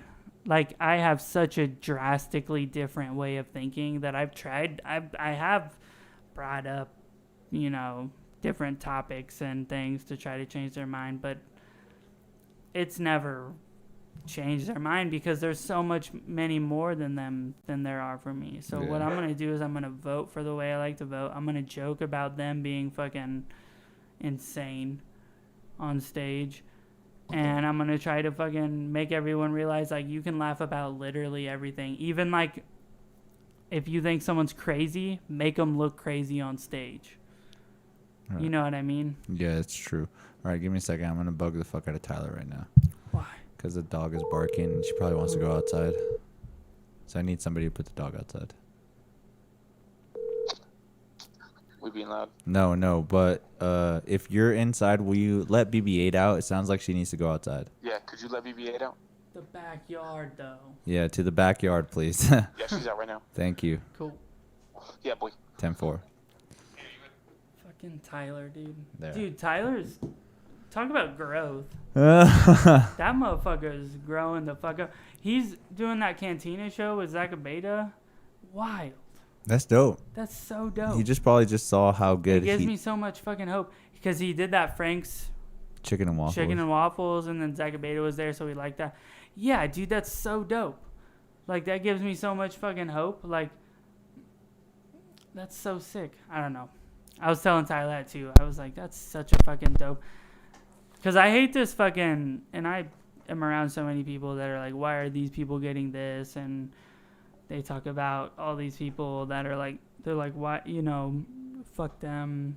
We did talk about this last time too, where you're just like, there's no real reason why you should hate on other people when it should make you want to be a better person. Yeah, like I should try to, like when I see Tyler do that, I know who Tyler is. I know where Tyler's at. And I know that, like, if Tyler could do that, there's no reason I can't do that. Yeah. So it stokes me out when I see Tyler do shit like that. Or if Jared gets some crazy show or he gets a bunch of likes on one of his skits or something. You know what I mean? Like someone, when we're all kind of at the same level and I see someone get that big bump up, I'm like, dope. Like, you see it, yeah. There's I know that I can at least do it. At least. You know what I mean? Whether I do or not, there's no reason for me to hate, because that hate shit, that's what pisses me off the most, whether it be politics, race, whatever, is like it all comes down to like you're being a bitch about it. You're looking at like if like Tyler blew up, I could have when I saw that been like, why the fuck did he get that and why the fuck didn't I, when really it was like he was in the right place at the right time, maybe, or like someone saw him, you know, at the right, who knows the reason he got it. In my mind, it's just dope that he got it because that means he's working for it. He's working for it, and that shows me that I can work for it, and there's something I need to do better. And I'll ask Tyler, like, you know, what did you do to get that, so that I can try to get some shit like that. But I think there's enough spots out there for everybody, and there's enough, like, stuff out there. You know what I mean? Like, if you go into that starvation, there's people you can tell are in that starvation mentality where they want to bring everyone down. And they're like, well, no one's helped me out. No one's done anything for me. Why the fuck would I help anyone else out? And it's like, well, because like if I hype up Carla's podcast, she might put me on the podcast. Someone else might see me on that podcast. And then I'll get up. And then I can only hope that y'all or whoever would hype me up when I get that opportunity. Yeah, so it's just a growing. Like if you're seeing me hype people up, then I would hope that y'all would hype people up because I've seen other people hype people up. That's the reason I'm doing it. So like why would you hate on me if the only thing I've ever done is tried to hype people up and get people and like, you know, been as positive and energetic as I can be? Because I've talked shit. Everyone talks shit. But when it comes down to it, when you're making like business moves and you're actually making like you're getting shows and shit, like fuck that hate shit. That doesn't do anything for anybody. You just look dumb when you're talking hate. Yeah. You do, I think. And it makes sense too because like I guess such a negative aspect of just trying to be that kind of person always always kind of put you in the spot where like maybe you did impress these one people, but then you stepped on a bunch of people that like they could have gotten you to a spot where they could have, because like let's see, I do. So Tyler gets this opportunity before I did, right? And instead of hyping, he got it before I did, and I produced the guy's podcast. Tyler got this dope opportunity that everyone would love to get. Cantina's a good show. Beta's a good comic. We all, like, no matter what shit you talk about Beta's like dope. He's just doing what he's trying to do. He's doing what we want to do in some sense or another. Tyler got this opportunity. Let's say I stepped on Tyler and I went to a beta and I started talking shit about Tyler to a beta, or I talk shit about everyone to a, you know what I mean? Like, in no way do I think that would influence a beta to put me on the show. All that would do is take Tyler off the show. Like, who's to say that, let's say I talk enough shit that he takes Tyler off the show because I'm like, fuck, Tyler doesn't deserve that. I'm better than Tyler. He takes Tyler off the show, but then he puts Carla on instead of me. Well, now I got to fucking trash talk Carla. Now I got to trash talk everyone that gets on there before I do, before it ever fucking is a positive impact for me. Yeah. Right? Which causes you to maybe never get on there. Exactly. Or I see that Tyler's on the show, and I'm like, that's fucking sick. And I tell Tyler, that's sick. It's sick that you're on this show. It's sick that you're on the Chicken Waffle Show. It's sick that you're on this show. I like the trajectory you're going. And I asked Tyler, what'd you do to fucking, get into that? And he tells me, like, whether, like, it may not necessarily help me, but I'm also not negatively affecting someone else. While when you're hating, you're negatively affecting other people, but you also aren't necessarily helping yourself. Yeah, 'cause at least when I'm being positive, I'm helping out. At least, at the bottom least, I'm helping someone else. You know what I mean? Even if it doesn't help me. But, like, why the fuck would I choose two negatives over, like, dude, Tyler blows the fuck up and he gets so crazy far? It's not Tyler's fault that I couldn't get where I wanted to be. And so, and I hear it a lot. Like, I hear the hate a lot. And it irritates me. I don't like it. Like, I'm like, what is you hating or you saying someone doesn't deserve something doing for anybody? It's not doing anything for you, for sure, because it makes me not want to talk to you. It also makes me afraid that when I get something, you're going to trash talk me and you're going to say that I'm a shitty comic or I don't deserve what I'm getting. You know what I mean? Like, kind of causes like animosity, and then you're just exactly. like, this guy's talking shit about me. I thought we're friends. Well, blah, I'm going to tell he sucks. Blah, blah. And then let's say if I get into a position where I can help other people blow up, if you were the guy that was talking shit and you were the guy that was trying to bring other people down, fuck no, I'm not going to help you. But if you were the guy that was being positive and being uplifting to everybody, then I'll probably want to help you because I know that you're going to do like more good in that situation. So I don't know. It's just I think you should do as much good as you can. You should always be striving to do good. And everyone does bad every once in a while. And everyone, like, I've been jealous and I've been spiteful and I've been hateful in some instances. But that's humans, dog. It's humans, yeah. But if you're not trying to be good, that's what scares me. And there's some people you can tell who are not trying to be good. They're just being selfish, and it's irritating. So give it up for Caleb's moral justice. This guy literally, if you ever really had a problem in life, this guy would not help you. Let's just say that. Not at all. Not even once. But that's good because technically you should help yourself. But I can't help you. But I can. What am I going to do? But I want to. Listen, if I'm in ever a position to help somebody, I'll try to help. But right now, I don't have a car. I can't even pick you up if you need a ride. That's where we get into some problems. Yeah, like, you got to understand, like, I'm broke. 80% of my abilities come from financials. Yeah, like, it's a financial thing. Like, who knows? Maybe I'll become rich and be the most selfish person in the world. That could happen. I'm not going to say that won't happen. I hope it doesn't. It'd suck if that's the it worst, would. right? You think it won't happen. Exactly. But then if you have it all, you kind of feel like, oh my God, it's all mine. Like if someone handed me $1 million check right now, I like to think that like I'd be the most generous. But there's a good chance that I might disappear and you'd never see me again. Straight. He's gone. You know what I mean? I don't know what I would do. Like I genuinely don't, because I've never had that. So who knows who I am with that amount of money, because money's so strong. It's such a strong influence.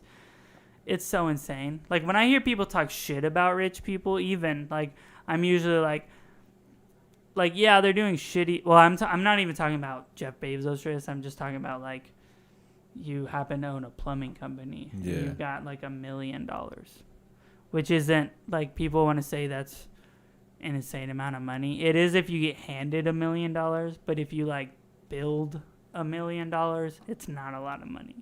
Whether we like it or not, it just isn't.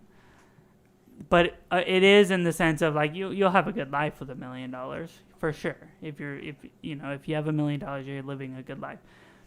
But when I hear people talk shit about those people that like built this, they were a fucking like an apprentice plumber and they become a journeyman, a master plumber, and then all of a sudden they own their own plumbing business. Like, how the fuck are you gonna hate on those people? They did like the job that no one wants to do to get that to that position, and like because of the economic structure of America, they get to be a millionaire because they own a plumbing company. Are they really shitty people for that? Genuinely, like, are they really, unless they're doing shitty things, are they shitty people just because they have $1 million? $1 billion, that's a whole different story. That's 1,000 million. That's insane. That's like Jeffrey Bezos is so obvious because he could change.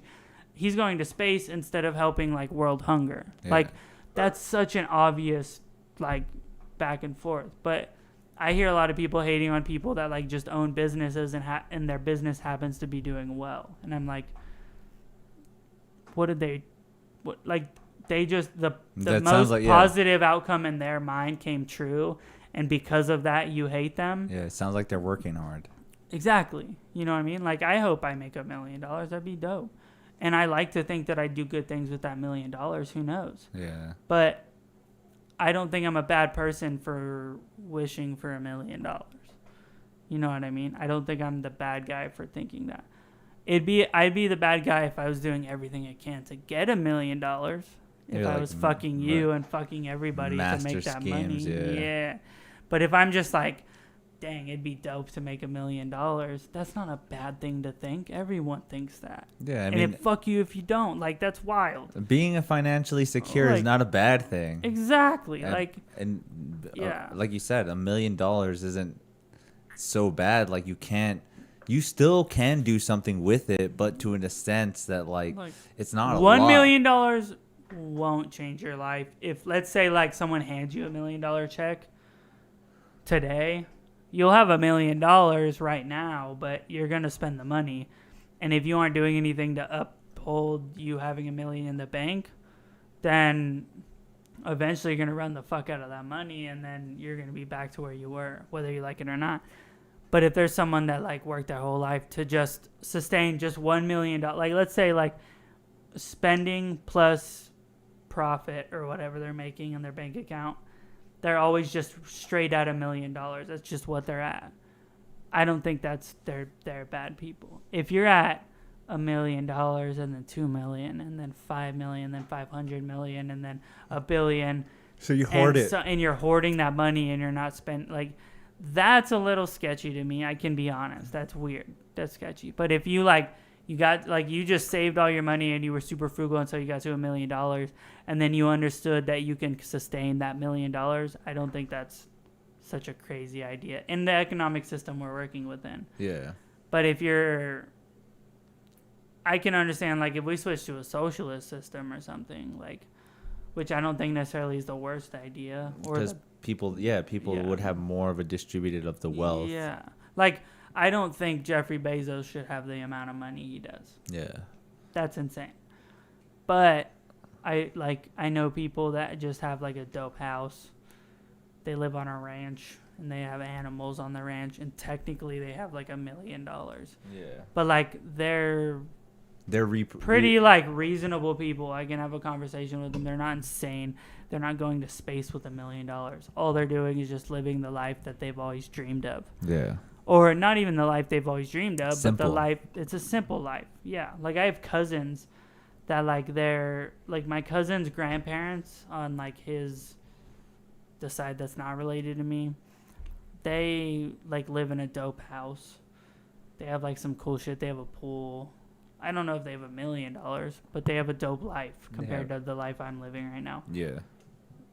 But they've never like I've never seen them like be a shitty person. Like I've never seen them be like shitty to animals or people, or I've never seen them disgrace me because I was poorer than them. I've never seen that kind of shit. They're just lucky.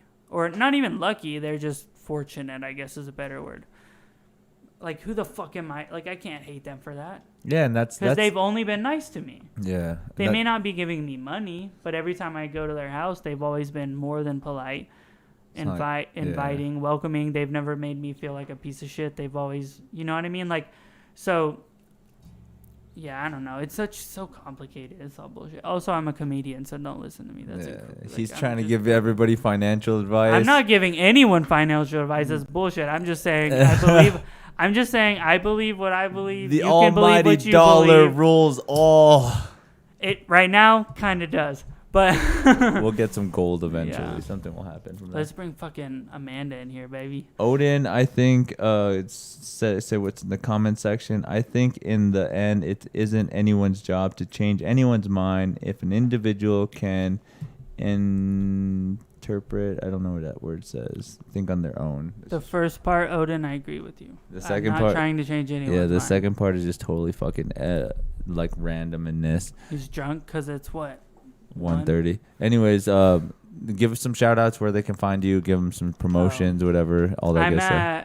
So look for me on Instagram, Mulkey_97. I'm pretty sure if you just type in Caleb Mulkey, you'll fucking find me. But my Instagram handle is Mulkey MULKY_97. I'm on Facebook at Caleb Mulkey. Just add me as a friend. Do you have some shows coming up or anything I can look up for you? As far as I know, not too much. We do the weed show every other week. We did a weed show tonight, but I think we're gonna do a weed show next week, and then it'll be every other week. It's on my Instagram. I always post it. Nice. If you do start getting, I don't have a YouTube or anything quite yet. If you do start getting those musical guests or whatever, hit me up. I will. We'll You'll be on it, yeah, for sure. I didn't even know about the musical guests until today. So it's like, what the hell? Got Tyler rapping. You would have been the first. Tyler wasn't rapping. Oh, that wasn't. Tyler wants to rap. Oh, okay. Some other girl was rapping. Okay. Destiny, I think her name was. Yeah. Destiny. Also, sixsun.com. Just check it out. We do have we put your podcast up there, so you can look on that. We also trying to put all like the different open mics up on there and any shows that are going on. So sixsun.com just for Albuquerque comedy shit. Like you can find all the podcasts. A lot of Carla's podcast is on there. Jared's skit channel's on there. Nice. So we were trying to help everyone out and put everyone up on that. So if you're just wondering like what the fuck's happening in Albuquerque comedy, check out sixsun.com. It's been updated so incredibly. It's got a lot of shit on it. So nice. Your shit's on there. Buck D's shit's on there. Carla's shit's on there. So yeah, check that out.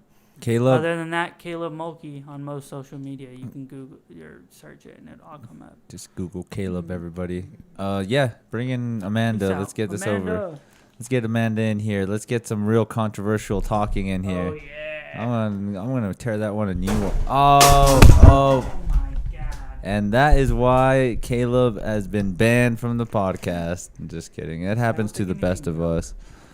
Most of us that whoever saw that, you guys are lucky. I'll probably clip that too. Why not? Please do that.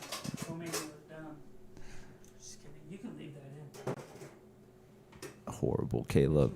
Horrible. Give me a second. I'm gonna put this on the I'll let you set that up. I'll just grab Amanda. Breaking Bad.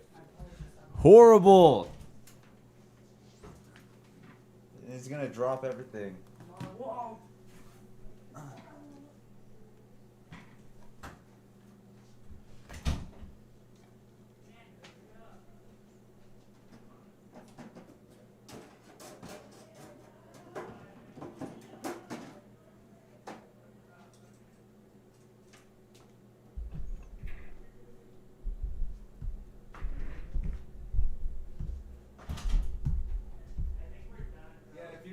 it's fine. Be careful with that. Oh shit. Yeah.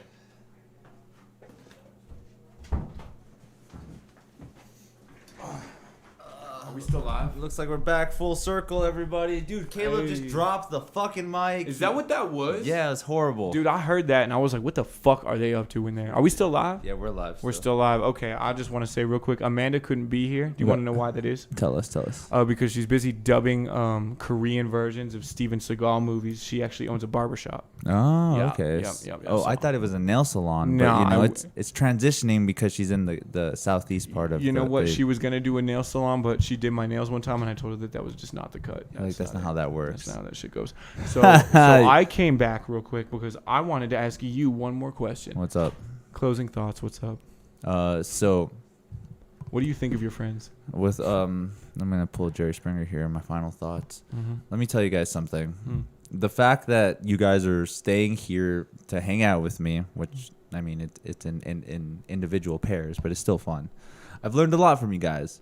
I've learned that some of you guys can't handle certain drugs. Some of you guys can't handle certain alcohol, but Okay. that's okay. Yeah, Because that's what makes us the people that we are. that is correct. Like literally, see this guy right here? Yeah, That guy right there? this guy. It's all on you right now. Oh, it's all on me, I just want you to know that I appreciate you for coming into my podcast. dude. Can I tell you something? Tell me. I appreciate you for letting me come to your podcast. Dude, that's what we're here to do, man. That's what we're here to do. So any get closing thoughts on your aspect? How do you feel? I do have closing thoughts. So my closing thoughts, fuck everybody you all have seen. They're all idiots. They're all village idiots. That's what happened. So the way we all met is that a volcano erupted and destroyed about 6 or 7 villages, and the idiots are the only people surviving.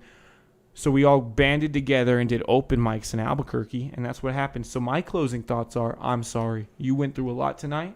They went through a lot tonight. But I'm back to help settle things down real quick. I am good night moon as a person. we did good, man. Basically. We did good. What's your astrological good. sign again? I'm a Virgo. What are you? I'm a Taurus. Ooh. It's okay. I believe in myself more than I believe in Virgos you. represent. Virgos are the shit. Did you know that? I didn't. They're number one. I was actually really skeptical of Virgos not being genuine people. I'm going to list off a couple Virgos. Ariana Grande, Horrible. right there. Number one. Ariana Grande. Pete Davidson. Number 2, Pete Davidson. Beyonce Knowles. Number Knowles. 3, Kanye. She's Kanye. We'll say Kanye. Fuck it. We'll throw him in there. Kanye's in there. Yeah, he's in there right now, real quick. George Washington. Fuck it. Whoa. Yeah, founder of your country. That's what I'm saying. 100%. Wow. And he's letting you guys know I'm from Mexico. And Sasuke Uchiha, he's definitely a Virgo. Virgo. 100%. That dude got Virgo vibes, dude. Well, I respect the astrological signs, and Virgo seems like it can get in and out of any trouble. Absolutely. So, with that being said, dude, I had this blunt here this whole time and I didn't fucking smoke it. Let's You go out did there and not. smoke it. Let's go smoke this blunt. I love you guys all. Thank you guys for watching. MuseMe TV. You Tyler guys know what Lovely. to do. Fucking Google it. All that good stuff. Camera's on him for one more second, and it's done. Tyler But Lovely. you guys are awesome, guys. Thanks again. Odin, you're awesome. Tyler Lovely. Everyone else on here, you guys are awesome. Make sure to follow MuseMe TV. Peace. I'm out. Tyler Lovely. Laters. Tyler Lovely. Laters. Lovely. Why the fuck is the exit sign thing? Tyler Lovely. Ending scene. And Tyler Lovely. Logo. Tyler Lovely. Tyler Lovely. Tyler Lovely. Odin says Virgos are all right.